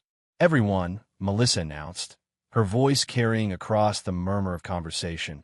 My father-in-law has arrived. Milton, why don't you take your seat? She guided him to the far end of the table, where Pearl Scott and Tracy waited. Both women looked at him with the polite disinterest reserved for the help. The dinner began with all the ritual of a coronation. Calvin Clayton said grace, a perfunctory nod to tradition before the real business of showing off began. Courses appeared like clockwork. Lobster bisque, duck confit, wagyu beef. Wine flowed freely. Milton ate quietly, listening to the conversations around him. Tracy prattled about her latest sponsorship deal. Pearl gossiped about neighbors Milton had never met. At the other end of the table, Melissa held court, laughing and charming, her hand occasionally resting on Randy's arm in a performance of marital bliss. It was during the main course that Milton noticed a shift. Melissa's eyes kept flicking to him, a predatory gleam building. She leaned over to whisper something to her father, who smiled coldly. Then she stood, tapping her wine glass with a fork. Everyone, I have a special announcement. The table quieted. Randy looked confused. I wanted to thank you all for coming today, Melissa continued, her voice syrupy. It means so much to have family and friends gathered together. Especially you, Milton. I know this isn't your usual environment. A few polite chuckles. Milton remained still. In fact, I prepared something special for you. A more appropriate dish, shall we say? She snapped her fingers, and one of the caterers appeared carrying a bowl. After all, we should all eat what we deserve. The bowl was placed in front of Milton.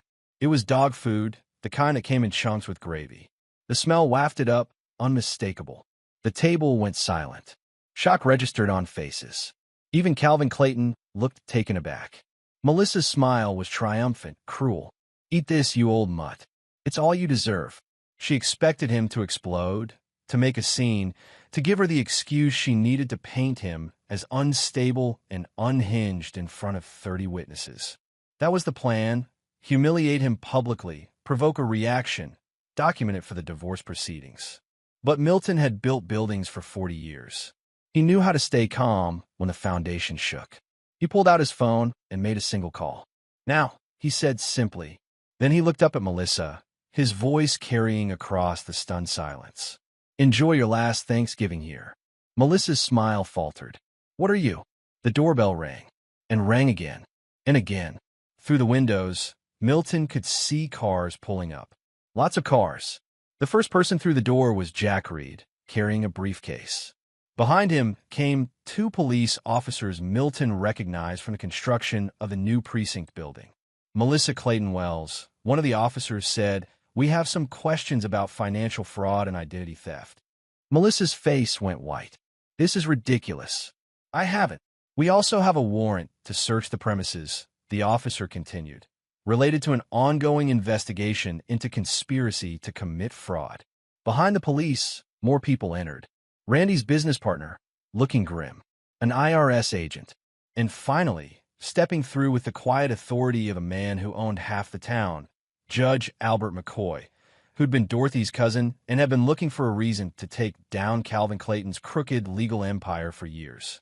Milton stood, his voice calm and clear.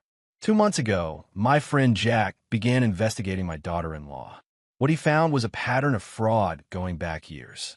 Melissa, you've been setting up my son to take the fall for embezzlement that you committed.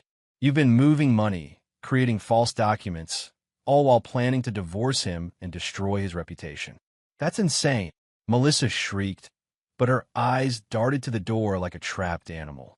"The thing is," Milton continued, "when Jack found evidence of your affair with Vince Willard and your plans to frame Randy, I did what I've always done.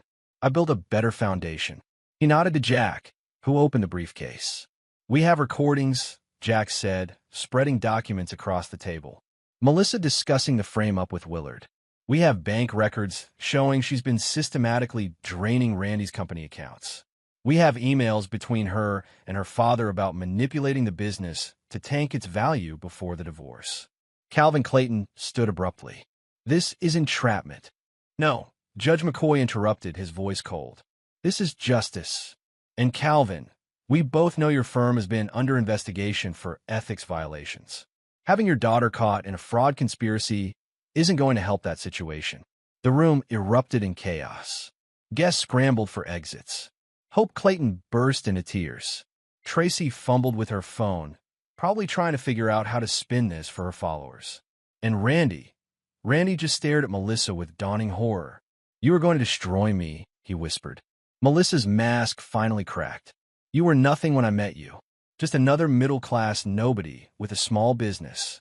I made you relevant. I made you. You made him a target," Milton said quietly. "And you forgot one thing." "What's that?" "I taught my son to build things. But I also taught him that sometimes you have to tear down what's rotten before you can build something strong." He looked at Randy. "Son, it's time to decide. Are you going to keep living in our house of cards? Or are you going to help me clean up this mess?" Randy stood slowly, walked past Melissa without a word, and came to stand beside his father. That's when Milton smiled, a cold, satisfied smile. "Officers, she's all yours." As the police led a hysterical Melissa away, Milton looked around at the ruins of her perfect Thanksgiving. The expensive china, the untouched food, the scattered guests fleeing like rats from a sinking ship. He picked up the bowl of dog food and walked to the kitchen, dumping it in the garbage. Then he returned to the dining room, where Randy stood, looking lost. "Come on, son," Milton said. "Let's go to my house. I got a turkey in the oven and real family waiting." As they walked out, Milton glanced back once. Through the window, he could see Melissa in the back of the police car, her perfect facade finally, irreparably shattered. Dorothy would have approved. Chapter 4. Aftermath and Revelations.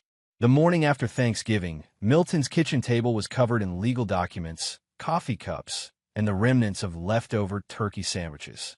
Randy sat across from him, looking like he'd aged 5 years overnight. Jack Reed occupied the third chair, his laptop open to a spreadsheet that detailed the full extent of Melissa's schemes. "I need you to understand the scope of this," Jack said, turning the laptop toward Randy. "This wasn't impulsive.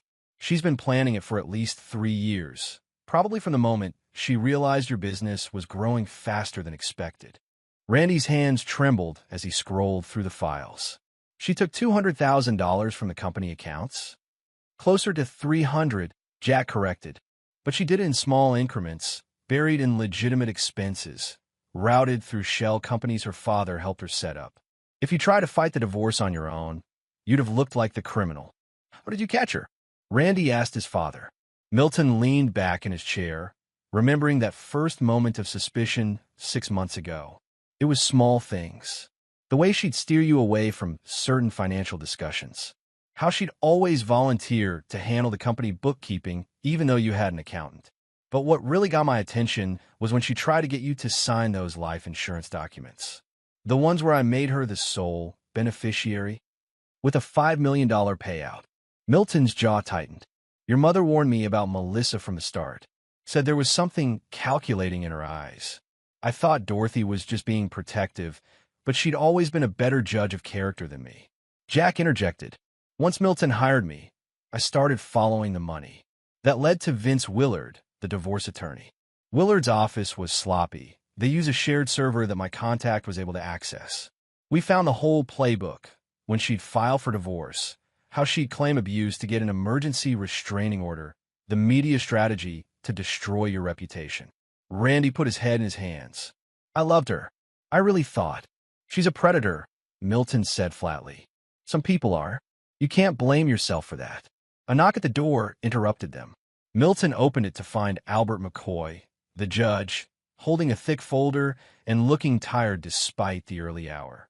"Milton, Randy," Albert nodded. "I thought you'd want to know the latest." They gathered around the table as Albert spread out new documents. "Melissa made bail this morning. Her father posted it. But the DA is building a strong case. Wire fraud, identity theft, conspiracy to commit fraud. Calvin Clayton is also in hot water. His law firm was already under investigation for ethics violations, and this has accelerated things." "What about Randy?" Milton asked. "Can they still try to pin this on him?" Albert shook his head. "Jack's evidence is ironclad. The recordings, the bank records, the emails, they all clearly show Melissa as the architect of the fraud. Randy's in the clear legally, though the business will take a hit from the publicity." Randy finally spoke, his voice hollow. "What happens now?" "Now you divorce her," Albert said. "Get a good attorney. I can recommend several. Document everything, and prepare for her to fight dirty. Women like Melissa don't go down easy." After Albert left, Randy stood and walked to the window, staring out at the barren November trees. "Dad, I need to ask you something." "Shoot. How did you know to start investigating? What was the exact moment you knew something was wrong?" Milton thought back to 6 months ago, to the conversation that had started everything. "You came to me asking to borrow money. Said the business had a cash flow problem, just temporary. I looked at your books, and they didn't add up. Revenue was strong, expenses were normal, but somehow you were short on operating capital. That's when I knew someone was skimming. Why didn't you tell me then?" "Because I needed proof, and I needed to know how deep it went." Milton joined his son at the window. "Randy, I'm going to be honest with you. I failed you when you married Melissa. I should have spoken up, should have made you see what she was. Instead, I kept quiet because I thought it was your decision to make. It was my decision, but you're my son, and a father's job doesn't end when his kid turns 18. I should have protected you better." Randy turned, and for the first time that morning, his eyes were clear. "You did protect me, Dad. You saved my entire life. I just wish I'd listened to you and Mom from the beginning." They stood together in silence, the weight of the past year settling between them. Finally, Jack cleared his throat. "I hate to interrupt this moment, but there's something else you both need to see." He pulled up a new file on his laptop. "While I was investigating Melissa, I found something unexpected. She's not working alone." Milton leaned forward. "What do you mean?" "There's another woman. Someone she's been coordinating with, sharing strategies. They met in some kind of online forum for women planning divorces. Melissa wasn't just running a scam on Randy. She was part of a larger network." Randy's face went pale. "How large?" "At least a dozen women, all targeting successful men, all using the same playbook. Frame them for financial crimes, destroy their reputations, take everything in the divorce. It's systematic." Milton felt the anger rising again, cold and controlled. "Who else is in this network?" Jack clicked through several profiles. "Most of them I don't recognize, but there's one you might." He turned the screen, showing a photo of a woman in her early 30s, attractive, well-dressed, with calculating eyes. "That's Tracy Cooley," Randy said. "Melissa's cousin. She was at Thanksgiving." Jack confirmed. "And according to the forum posts, she's currently targeting a real estate developer named Shane McDowell. Engaged to him, planning the same strategy as Melissa used on you." Milton remembered Tracy from the dinner, the vapid influencer who'd barely acknowledged his existence. Apparently, that was all an act. "We need to warn this McDowell," Randy said. "Already done," Jack replied. "I reached out to him yesterday. He didn't believe me at first, but when I showed him the evidence, he started his own investigation. Turns out Tracy's been moving money around too." Milton processed this new information. What had started as protecting his son had uncovered something larger, a coordinated effort to defraud men across the state, maybe further. "Jack, I need you to dig deeper into this network. Find out who else is involved, who's running it, how widespread it is." "Already on it." "But Milton, this is bigger than just helping Randy. If we expose this whole operation, you're going to make powerful enemies. These women are connected to wealthy families, influential people." "Good," Milton said coldly. "Let them come." Chapter 5. The Plan Unfolds. A week after Thanksgiving, Milton sat in the office of Hal Tanner, one of the state's most aggressive divorce attorneys. Hal was in his 50s, with the sharp features of a man who'd made his career crushing opposing counsel in court. "Your son's case is strong," Hal said, reviewing the documents Jack had provided. "Melissa's fraud is well documented, and with the criminal charges pending, she'll have a hard time claiming she's the victim. We'll file for divorce on Randy's behalf, cite irreconcilable differences in fraud, and push for a complete dissolution with no alimony." "What about the house?" Randy asked. "You bought it with money your father loaned you, correct?" When Randy nodded, Hal continued. "Then we argue it's a family asset, not marital property. Melissa gets nothing." Milton watched his son absorb this, seeing the steel slowly return to his spine. Randy had been broken by Melissa's betrayal, but he wasn't destroyed. The boy, no, the man, was starting to fight back. "There's one more thing," Milton said. He pulled out a folder containing Jack's research on the fraud network. "We want to go after all of them." Hal's eyebrows rose as he reviewed the files. "This is ambitious. You're talking about exposing a criminal conspiracy that involves some very wealthy, very connected families. Can it be done? Legally? Yes. Practically? It'll be a war. These people will use every resource they have to shut you down, discredit you, maybe even come after you personally." Milton thought of Dorothy, of the promise he'd made. "I didn't raise my son to back down from bullies. And I'm not about to start now." Hal smiled, a predatory expression. "Then let's burn it all down." The strategy they developed was multi-pronged. First, Randy would file for divorce with maximum publicity, making sure the fraud charges were front and center. Second, Jack would continue investigating the other women in the network, gathering evidence.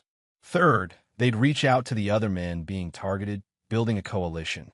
"This Shane McDowell," Hal said, "the one engaged to Tracy Cooley. He's a wealthy developer with serious resources. If we can get him on board, he can help fund the investigation." Milton called Shane that afternoon. The man answered on the second ring, his voice guarded. "Mr. Wells, call me Milton. I understand Jack Reed reached out to you about your fiancée."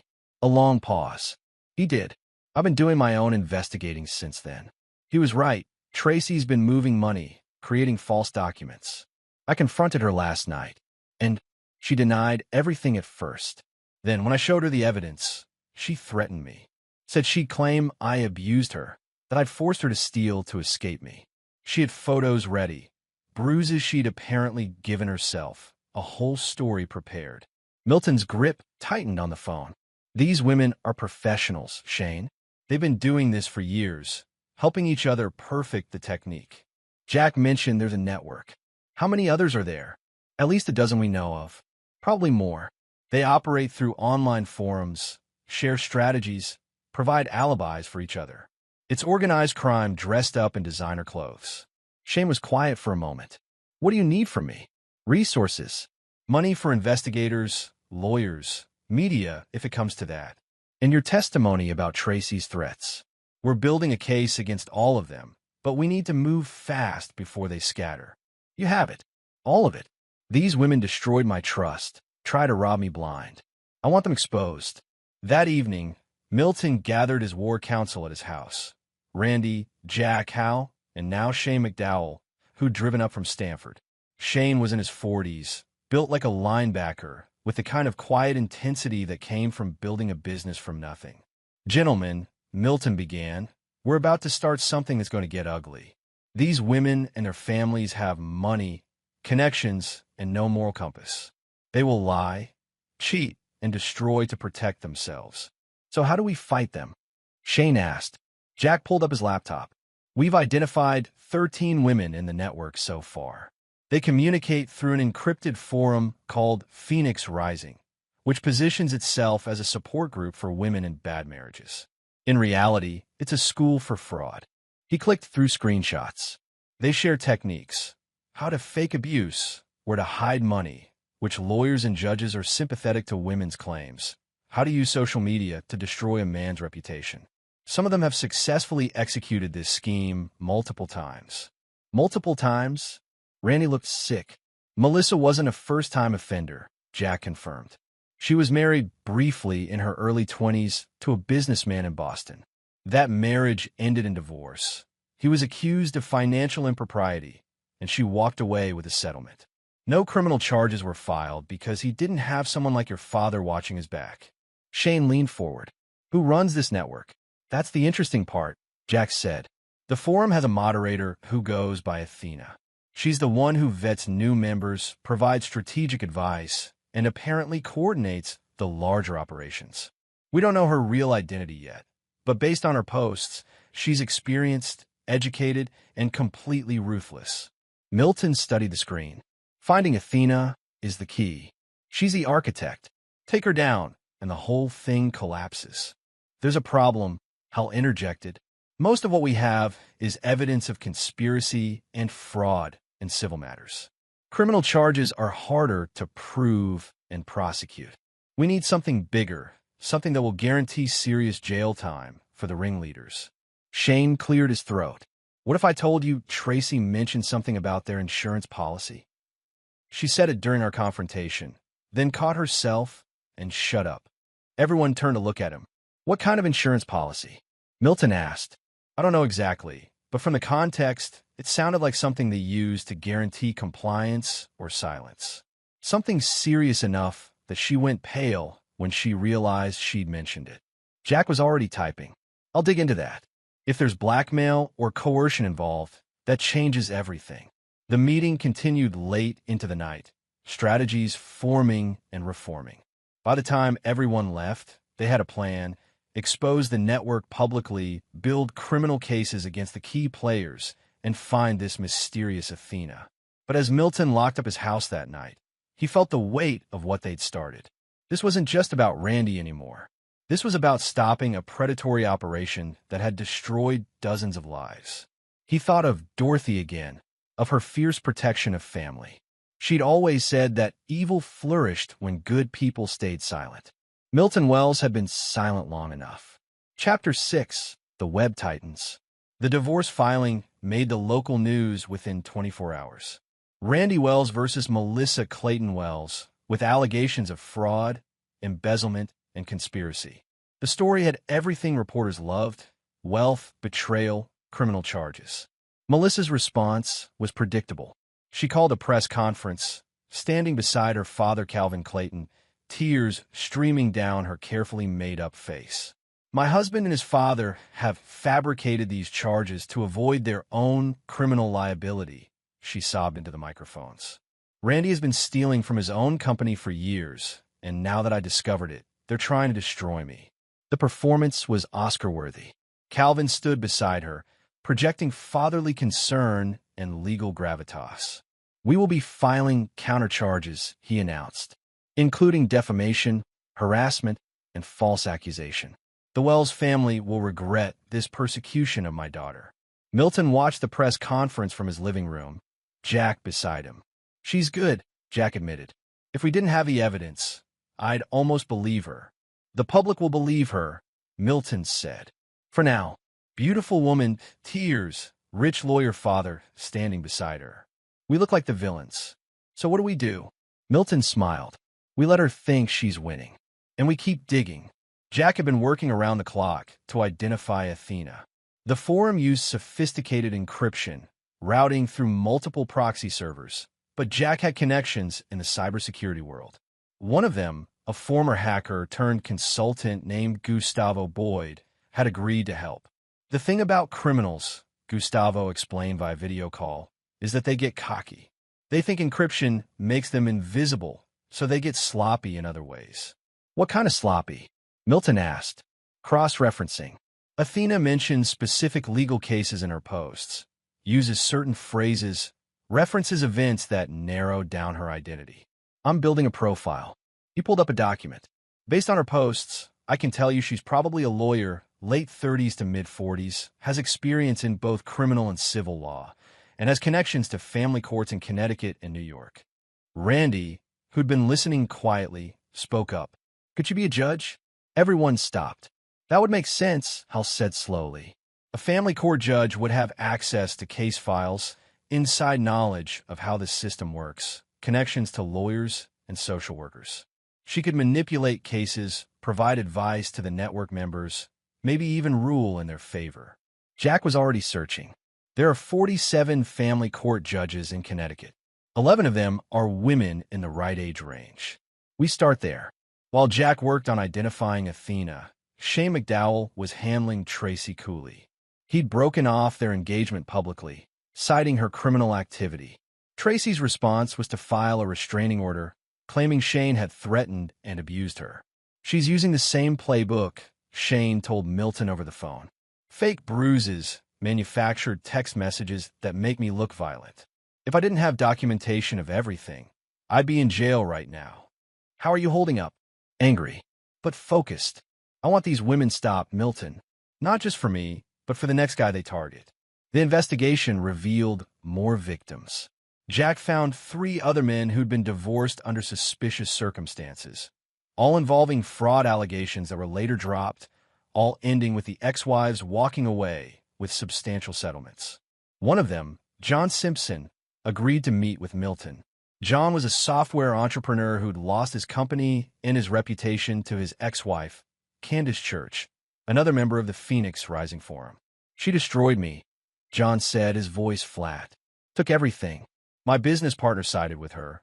My friends believed her lies. Even my own family thought I'd become abusive and unstable. It wasn't until years later that I found evidence she'd been planning it from the start. Why didn't you fight back? I tried, but she had better lawyers, more money, and the sympathy vote. A pretty woman crying on the stand beats a man's protests every time. John looked at Milton with hollow eyes. I've rebuilt my life, but it's not the same. She took more than money. She took my ability to trust anyone. Milton felt that familiar cold anger. John, we're going to stop them. All of them. But I need you to testify about what Candace did. Will it matter? Yes. Because this time we have evidence. This time, we're not fighting alone. By mid-December, the web was tightening. Jack had narrowed the list of potential Athenas down to 3 family court judges. Hal was building a civil RICO case against the network, arguing they constituted an organized criminal enterprise. Shane had provided funding for private investigators to dig into each woman's background. And Randy was becoming stronger. He'd moved out of the mansion and into an apartment, started therapy, and was rebuilding his business with help from loyal employees who'd never trusted Melissa. But Melissa and her father weren't going quietly. Calvin Clayton used his connections to launch investigations into Milton's construction business, looking for violations or improprieties. He filed motions to have the evidence thrown out, claiming it was obtained illegally. He hired a PR firm to paint Randy and Milton as vindictive, abusive men trying to destroy an innocent woman. The pressure was immense. Milton found himself under scrutiny from regulatory agencies, his taxes audited, his business permits questioned.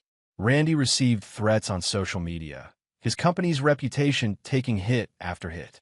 They're trying to break us, Randy said one evening, sitting in Milton's kitchen looking exhausted. Maybe we should just settle, end this quietly. Milton set down his coffee cup. Son, let me tell you something about building. You know what happens when you use cheap materials to save money? The structure looks fine for a while, but eventually it collapses.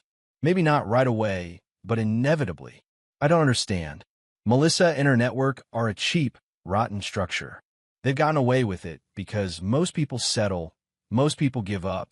But we're not going to. We're going to expose every beam, every wire, every corrupt piece of that structure until it all comes down. Even if it costs us everything. Even then, because the alternative is letting them do this to someone else. Your mother taught me that sometimes you have to stand up, even when it's hard. Especially when it's hard. Randy nodded slowly, and Milton saw Dorothy's strength in his son's eyes. Okay, we keep fighting. 2 days before Christmas, Jack called with the breakthrough they'd been waiting for. I found her, he said. I found Athena. Chapter 7. The architect revealed. Judge Sharon Harrison's chambers were in the Hartford County Courthouse, a granite building that represented authority and justice. At 43, Sharon was considered a rising star in the Connecticut legal world, fair, intelligent, and unimpeachable in her rulings. Or so everyone thought. Are you absolutely certain? Milton asked Jack for the third time. They were in Jack's office, staring at the evidence that had taken 6 weeks to compile. Sharon Harrison's digital fingerprints were all over the Phoenix Rising forum. She was Athena, the mastermind who'd been orchestrating the fraud network for at least 5 years. I'm certain, Jack said. Gustavo traced her posts through metadata analysis. She made a mistake 2 years ago, posted from her personal laptop instead of through the usual proxies. From there, we built the profile. The legal terminology she uses, the cases she references, even her writing style, it all matches. Tanner leaned back in his chair, whistling low. A family court judge running a criminal conspiracy. This is career-ending for a lot of people. Maybe prison time. How did she recruit them? Randy asked. Jack pulled up transcripts of forum conversations. She didn't recruit most of them. They found each other. But Sharon provided the structure, the expertise, the legal protection. Look at this thread from 3 years ago. He highlighted a conversation where Athena, Sharon, advised a woman on how to manipulate custody evaluations, which lawyers to use, how to present evidence to maximize impact. The advice was sophisticated, detailed, and clearly from someone with inside knowledge. She's been manipulating her own court cases too, Jack continued. I cross-referenced her rulings with known network members. In 7 cases over the past 5 years, Sharon presided over divorces involving Phoenix Rising women. In every single case, the woman got the favorable ruling, the man got destroyed, and the evidence of fraud was ignored or suppressed. Milton felt the full weight of the corruption. This wasn't just individual women committing crimes. It was systemic manipulation of the justice system itself. Why do we take her down? Shane McDowell asked. He'd driven up from Stanford when he heard about the discovery. Carefully, Hal said, we can't just accuse a sitting judge of running a criminal network. We need absolute proof, and we need to bring it to the right people. The state attorney general, the Judicial Review Board, maybe even the FBI. We have the forum posts, Jack said. We have her digital trail. We have the pattern of rulings. We have testimony from victims. That's a strong case. But she'll have defenses Hal countered. She'll claim the account was hacked, that someone impersonated her, that the correlation in her rulings is coincidental. We need something irrefutable. Milton had been quiet, thinking, we need her to incriminate herself. On record, undeniable. Ow! We set a trap. The plan took shape over the next week. They would use Melissa to get to Sharon. Melissa was desperate, facing criminal charges, her reputation in tatters, her marriage dissolving. She'd turn her network for help, and ultimately, she'd turn to Athena. We need to make Melissa feel like she's losing, Milton explained. Right now, she thinks her father's connections will save her. We need to take that away. Shane had the solution. I've been talking to some of Calvin Clayton's former clients. Turns out, several of them are unhappy with how he handled their cases. With the right pressure, they might be willing to file ethics complaints. And if Calvin's license is threatened, Randy added, Melissa loses her main protection. They executed the plan methodically. Shane's contacts filed 3 separate ethics complaints against Calvin Clayton, citing mishandling of funds, conflicts of interest, and inappropriate conduct. The Connecticut Bar Association launched an investigation. Simultaneously, Hal filed new motions in Randy's divorce case, presenting evidence that Melissa had committed perjury in her initial filings. The judge, not Sharon Harrison, issued a preliminary ruling that looked bad for Melissa. She's panicking, Jack reported a week later. I've been monitoring the Phoenix Rising forum. Melissa posted yesterday asking for emergency help. She's scared the criminal case is going to stick. Has Athena, has Sharon, responded? Not yet, but she will. This is exactly the kind of crisis that would require her personal attention. They waited. Milton spent the time preparing the final pieces of the puzzle. He worked with FBI agent Kurt Osborne, whom he'd met during the construction of a federal building years ago. Kurt had been quietly investigating financial fraud in family court cases and was very interested in the Phoenix Rising network. If we can catch Sharon Harrison conspiring to obstruct justice or commit fraud, Kurt said, we can bring federal charges. But we need her on tape, clearly engaged in criminal activity. We'll get it, Milton promised.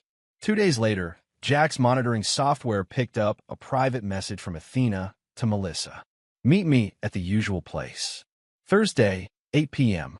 Come alone. The usual place turned out to be a high-end hotel bar in West Hartford, neutral territory where a judge and a defendant could meet without raising immediate suspicions. Jack set up surveillance. Hidden cameras, directional microphones, the full technical package. Milton, Randy, Shane, and Hal watched from a van parked outside, while FBI agents waited in unmarked cars nearby. At 8:03 p.m., Melissa arrived, looking haggard despite her designer clothes. She ordered a martini and waited, her leg bouncing nervously. Sharon Harrison entered at 8:15, dressed casually in slacks and a blazer. She bought a glass of wine and sat at Melissa's table, her body language casual but controlled. Through the microphone, her voice came clear. "You're making mistakes, Melissa. Panicking. I taught you better than this." "They have everything," Melissa hissed. "The bank records, the emails, all of it. My father's going to lose his license, and I'm going to prison. Only if you let them break you." Sharon sipped her wine. "Listen carefully. Here's what you're going to do." What followed was 15 minutes of Sharon Harrison providing detailed instructions on how to destroy evidence, suborn perjury, and manipulate the legal system. She told Melissa which witnesses to intimidate, which documents to alter, how to claim attorney-client privilege to protect certain communications. "I can help from the bench," Sharon said, "but you need to get your case moved to my court. File a motion citing bias in your current judge. My clerk will make sure I get the assignment." "That's judicial manipulation," Melissa said. "It's survival, and you'll do it if you want to avoid prison." Sharon leaned forward. "You're not the first member of our network to face this situation, and you won't be the last. But no one has gone to jail yet, and no one will as long as they follow my instructions." Melissa nodded, desperate hope flooding her face. "Good," Sharon said. "Now, there's the matter of my fee." In the van, Milton looked at FBI agent Kurt Osborne. "Is that enough?" Kurt was smiling grimly. "That's enough to end her career and start a federal investigation into every case she's touched. Let's move." The FBI agents entered the bar smoothly, professionally. Sharon Harrison looked up in confusion as they approached her table. Then her face went white as Kurt showed his badge. "Judge Sharon Harrison, you're under arrest for conspiracy to obstruct justice, wire fraud, and racketeering. You have the right to remain silent." Melissa tried to run, but was stopped by another agent. The bar erupted in chaos as other patrons realized what was happening. Milton watched through the van's window as Sharon Harrison, Athena, the architect of so much pain, was let out in handcuffs. Her mask of authority had shattered, revealing the calculating criminal beneath. "It's not over," Jack said quietly. "There's still 12 other women in the network." "No," Milton replied, "but it's the beginning of the end." Chapter 8. The Dominoes Fall. The arrest of Judge Sharon Harrison made national news. A sitting family court judge running a criminal conspiracy. It was the kind of scandal that destroyed careers and institutions. Within 48 hours, the Connecticut Attorney General's office announced a comprehensive investigation into every case Sharon had presided over in the past decade. The Phoenix Rising Forum went dark immediately, but Jack had already downloaded the entire archive. The evidence was overwhelming. Hundreds of posts detailing frauds, manufactured abuse claims, manipulated court cases. The women in the network scrambled to delete their digital footprints, but it was too late. 12 women, Hal Tanner said, spreading the files across the conference table in his office. All connected to Sharon Harrison, all using the same methods. Milton studied the faces. Melissa, Tracy Cooley, Candace Church, who destroyed John Simpson. Women with different names, but identical patterns of behavior. Charm, manipulation, fraud, destruction. "What's our strategy?" Shane asked. "We go after them systematically," Hal replied. "The FBI is handling Sharon's case, but we can file civil suits against each of these women. RICO charges, organized criminal enterprise. We argue they conspired to commit fraud, share the evidence, and let the courts sort it out. Randy looked troubled. Some of them might have been victims themselves at some point, pushed into this by desperation or abuse. Possibly, Milton acknowledged. But they made choices. They chose to hurt people, to destroy lives. Whatever their backstory, they're responsible for their actions. The first domino fell 3 days later. Tracy Cooley, facing evidence of her fraud scheme against Shane McDowell, attempted to flee the state. She was arrested at JFK Airport with $200,000 in cash and a one-way ticket to Costa Rica.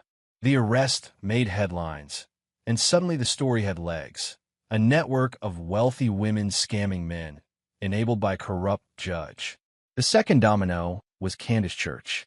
John Simpson filed criminal charges, and the district attorney, motivated by the publicity and the clear evidence, agreed to prosecute. Candace's attorney tried to claim she was being persecuted for being a divorced woman, but the forum posts were damning. She'd bragged about destroying John, shared tactics with other members, celebrated her success. The third domino was Melissa. With Sharon Harrison arrested and unable to manipulate the court, with the evidence of fraud overwhelming, with her father Calvin Clayton suspended from practicing law, she had no defenses left.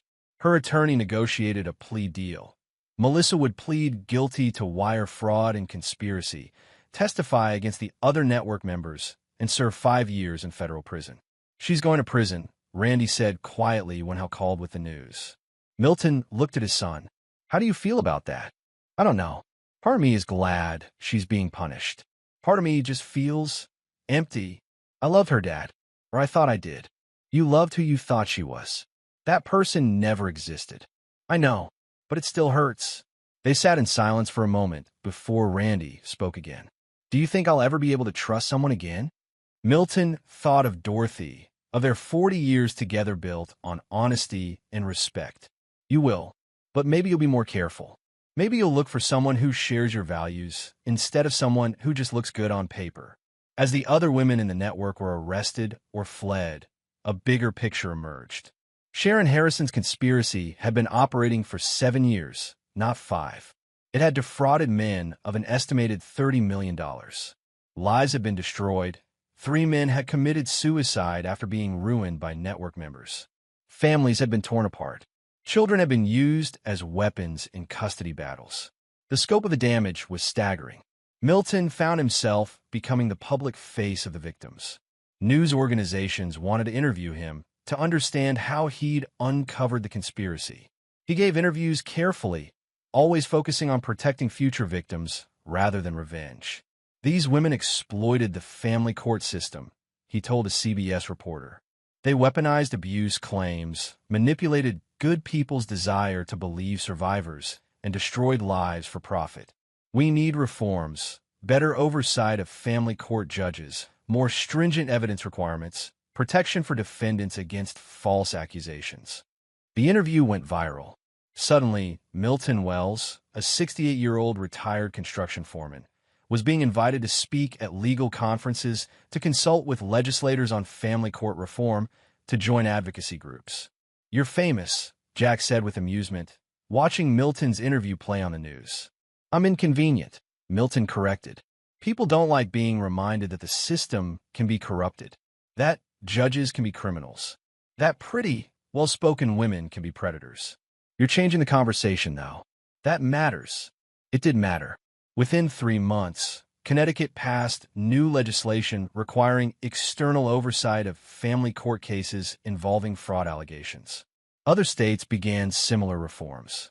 The family court system, long criticized for bias, was forced to confront its vulnerabilities. But not everyone was happy with Milton's crusade. He received death threats from women's advocacy groups who claimed he was undermining legitimate abuse survivors. He was doxxed online, his address and phone number published. Someone vandalized his truck with spray paint. Woman hater. The backlash was fierce, but Milton had faced worse. He'd worked construction for 40 years, dealt with corrupt contractors, dangerous sites, and people trying to kill him. Angry online messages didn't compare. Let them be angry, he told Randy. Truth doesn't become less true because it's unpopular. By spring, 11 of the 12 network members had been arrested or were negotiating plea deals. The 12th, a woman named Jasmine Reed who'd gone into hiding, was still at large but had become irrelevant. Sharon Harrison was facing 40 years in federal prison. Calvin Clayton had been disbarred and was under investigation for his role in enabling his daughter's crimes. The civil suits Milton, Shane, and the other victims had filed were proceeding. Recovery of stolen assets, damages for emotional harm, RICO penalties. The women who'd thought themselves untouchable were being dismantled piece by piece. "We won," Randy said one evening, sitting in Milton's garage as his father worked on a new project, a chest of drawers for a young couple buying their first home. "We survived," Milton corrected. "Winning implies there was a competition. This was just justice. It feels bigger than that. You changed things, Dad. Not just for us, but for everyone." Milton set down his hammer and looked at his son. Randy had grown over the past months, harder in some ways, but stronger too. The naive man who'd married Melissa was gone, replaced by someone more careful, more aware, more resilient. "Your mother will be proud of you," Milton said. "You could have given up, could have let Melissa destroy you. Instead, you fought back. Because you taught me how. You and Mom." They worked together in comfortable silence, the smell of sawdust and the sound of tools filling the garage. Outside, spring was arriving, trees budding, birds returning, the world renewing itself after winter. Milton thought about promises kept and justice served, about building things that lasted and tearing down things that were rotten, about protecting family and punishing those who would harm them. Dorothy would have approved. Chapter 9. New Foundations. The trial of Sharon Harrison began in late May, nearly 6 months after that Thanksgiving dinner that had started everything. The federal courthouse in New Haven was packed with media, victims, and observers curious to see a judge brought down. Milton sat in the gallery with Randy, Shane, John Simpson, and a dozen other men whose lives had been affected by the Phoenix Rising Network. They were united now, not by victimhood, but by survival and determination. The prosecution's case was devastating. They presented the forum archives, showing Sharon's posts as Athena detailing how to manipulate court cases, destroy evidence, and create false narratives. They played the recording from the hotel bar, where Sharon had advised Melissa on obstruction of justice. They brought witnesses, women who'd left the network in disgust, court clerks who'd noticed irregularities, forensic accountants who'd traced the money. Sharon's defense tried to claim she'd been investigating the network, that her posts were part of an undercover operation. But they couldn't explain why she'd never reported it to authorities, why she'd taken money from network members, why she'd ruled in their favor in her courtroom. The jury deliberated for 4 hours. Guilty on all counts. Sharon Harrison was sentenced to 35 years in federal prison. The judge's comments were scathing. "You betrayed the public trust, corrupted the justice system, and enabled the destruction of innocent people's lives. Your actions have undermined confidence in the judiciary and harmed countless families. You deserve no mercy." As Sharon was led away, Milton felt the final piece of tension release from his shoulders. It was over, truly over. Outside the courthouse, reporters swarmed. Milton gave a brief statement. Justice was served today, not just for the direct victims of Judge Harrison's crimes, but for everyone who relies on the family court system. We must remain vigilant to ensure this never happens again. Randy stood beside him, and Milton was proud of the strength he saw in his son's face. The aftermath continued for months. Melissa served her sentence quietly, her father disgraced and powerless to help her. Tracy Cooley and the other network members faced their own reckonings. Prison time, financial ruin, public shame. The systems they'd exploited were reformed, made stronger, more resistant to corruption. But more importantly, the victims healed. Randy rebuilt his business, this time surrounded by people he trusted. He started dating again, carefully, with eyes wide open, and found a woman named Pearl Scott who worked as a teacher and had no interest in his money. They took things slow, built a foundation of friendship before romance. Shane McDowell created a foundation to help men dealing with false accusations in family court, providing legal resources and support. He recruited Milton to the board, using his story to help others. John Simpson finally got closure, testifying at Candace Church's trial and watching her receive a 12-year sentence. He started writing a book about his experience, hoping to help other survivors. And Milton returned to his workshop, building things with his hands and finding peace in the simple act of creation. But he also traveled, speaking at conferences about family court reform, consulting with legislators, helping other victims find their voice. 1 year after that Thanksgiving, Milton hosted a new dinner at his home. Not 30 people in designer clothes drinking expensive wine, but a dozen friends gathered around his kitchen table eating turkey he'd cooked himself. Randy and Pearl were there. Shane and his new girlfriend. John Simpson and his fiancée. Jack Reed and his wife. Judge Albert McCoy. Others who'd been part of the fight. As they gathered around the table, Milton raised his glass of beer. "I want to propose a toast," he said, "to absent friends, especially Dorothy, who taught me that fighting for what's right is always worth it. And to all of you, who proved that good people standing together could defeat evil, no matter how well-dressed or well-connected it is." They drank, and then began the meal. Not a performance of wealth or status, but a genuine celebration of survival and friendship. Later, as Milton cleaned up while others lingered over dessert, Randy joined him in the kitchen. "Dad, I've been thinking about what happened. About Melissa, about all of it. Yeah, I was angry for a long time. Hurt, betrayed. But I'm starting to see it differently now. She tried to destroy me, but instead, she made me stronger. She tried to take everything, but she gave me something more valuable, the ability to recognize what really matters." Milton dried his hands on a dish towel. "What matters?" Randy gestured toward the living room, where their friends were laughing and talking. "This, real connections. People who care about you for who you are, not what you can give them. Family, not just blood, but chosen family. Integrity, the kind of strength you showed me by never giving up, never compromising your values. Your mother taught me that. I'm just passing it on. Well, I'm listening now. Really listening." Randy paused. "I want to be like you, Dad. Not just successful in business, but successful in life. Building things that matter, protecting people who need it, standing up to bullies no matter how powerful they are." Milton pulled his son into a hug. "You already are like that. You just needed to believe in yourself." As the evening wound down and guests departed, Milton stood on his porch watching the stars emerge. The air was cool, carrying the scent of autumn leaves and possibility. He thought about the journey from that Thanksgiving disaster to this moment of peace. About how sometimes you had to tear down what was rotten before you could build something strong. About promises kept and justice served. His phone buzzed. A text from a stranger. "Mr. Wells, my name is Lyle Booker. I'm facing false accusations from my wife and her attorney. I read about your case, and I'm hoping you can help me fight back. I don't know where else to turn." Milton looked at the message for a long moment. He could ignore it, could say he'd done enough, had earned his peace. But that wasn't who he was. That wasn't who Dorothy had married, or who she'd made him promise to be. He typed a response, "Call me tomorrow. We'll talk. You're not alone in this." Because that was the real lesson of the past year.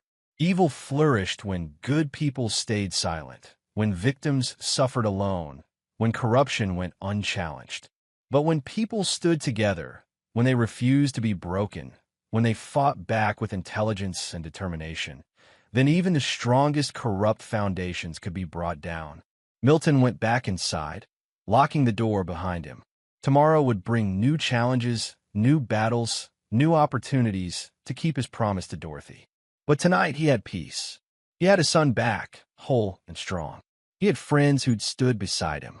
He had the satisfaction of knowing that Melissa and her co-conspirators were facing justice, that the system was being reformed, that future victims would have better protection. In his workshop, he looked at his current project, a cradle he was building for a young couple expecting their first child. Simple, sturdy, built to last. The kind of thing that would be passed down through generations, carrying love forward through time. That's what mattered. Not revenge, not destruction, but creation. Building things, relationships, families, communities strong enough to withstand storms.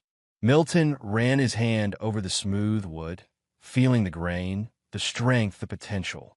And he smiled. He'd kept his promise. He'd protected his son. He'd fought the good fight. And he'd won. Not because he was cruel or vindictive. Not because he'd destroyed his enemies with rage and hatred. But because he'd been smart, patient, strategic. Because he'd built a case as solid as any foundation he'd ever poured. Because he'd stood firm when everything pushed him to compromise. That was the real victory. Not Melissa's prison sentence, or Sharon's downfall, or the network's destruction, though those mattered. The real victory was maintaining integrity while fighting monsters. Staying human while battling the inhuman. Building while others destroyed. Milton Wells, 68-year-old retired construction foreman, had faced down a criminal conspiracy backed by money, power, and corruption. And he'd won by being exactly what he'd always been. A good man who kept his promises, protected his family, and built things meant to last. As he turned off the workshop lights and headed to bed, Milton thought of Dorothy one more time. He could almost hear her voice, proud and loving. Well done, Milton. Well done. And somewhere, in whatever waited beyond this life, he hoped she was smiling. The end. Epilogue. 2 years later. The foundation Milton had helped create, the Family Court Justice Initiative, was hosting its second annual conference. Milton stood backstage, adjusting his tie. He'd finally gotten used to wearing them regularly, and preparing to give the keynote address. Randy appeared beside him, looking confident in his suit. You ready, Dad? As I'll ever be. How many people? About 500. Lawyers, advocates, legislators, victims. Your speech last year started a movement. This year, you're cementing it. Milton shook his head in amazement. 2 years ago, he'd been a retired foreman working in his garage. Now he was testifying before Congress, consulting on legal reform, helping rewrite family court procedures across multiple states. I still can't believe this is my life. Believe it. You've helped 63 men successfully defend against false accusations. You've been part of reforming family court procedures in 7 states. You've trained over 200 lawyers on recognizing fraud patterns. Dad, you're changing the system. The introduction began, and Milton walked out to applause.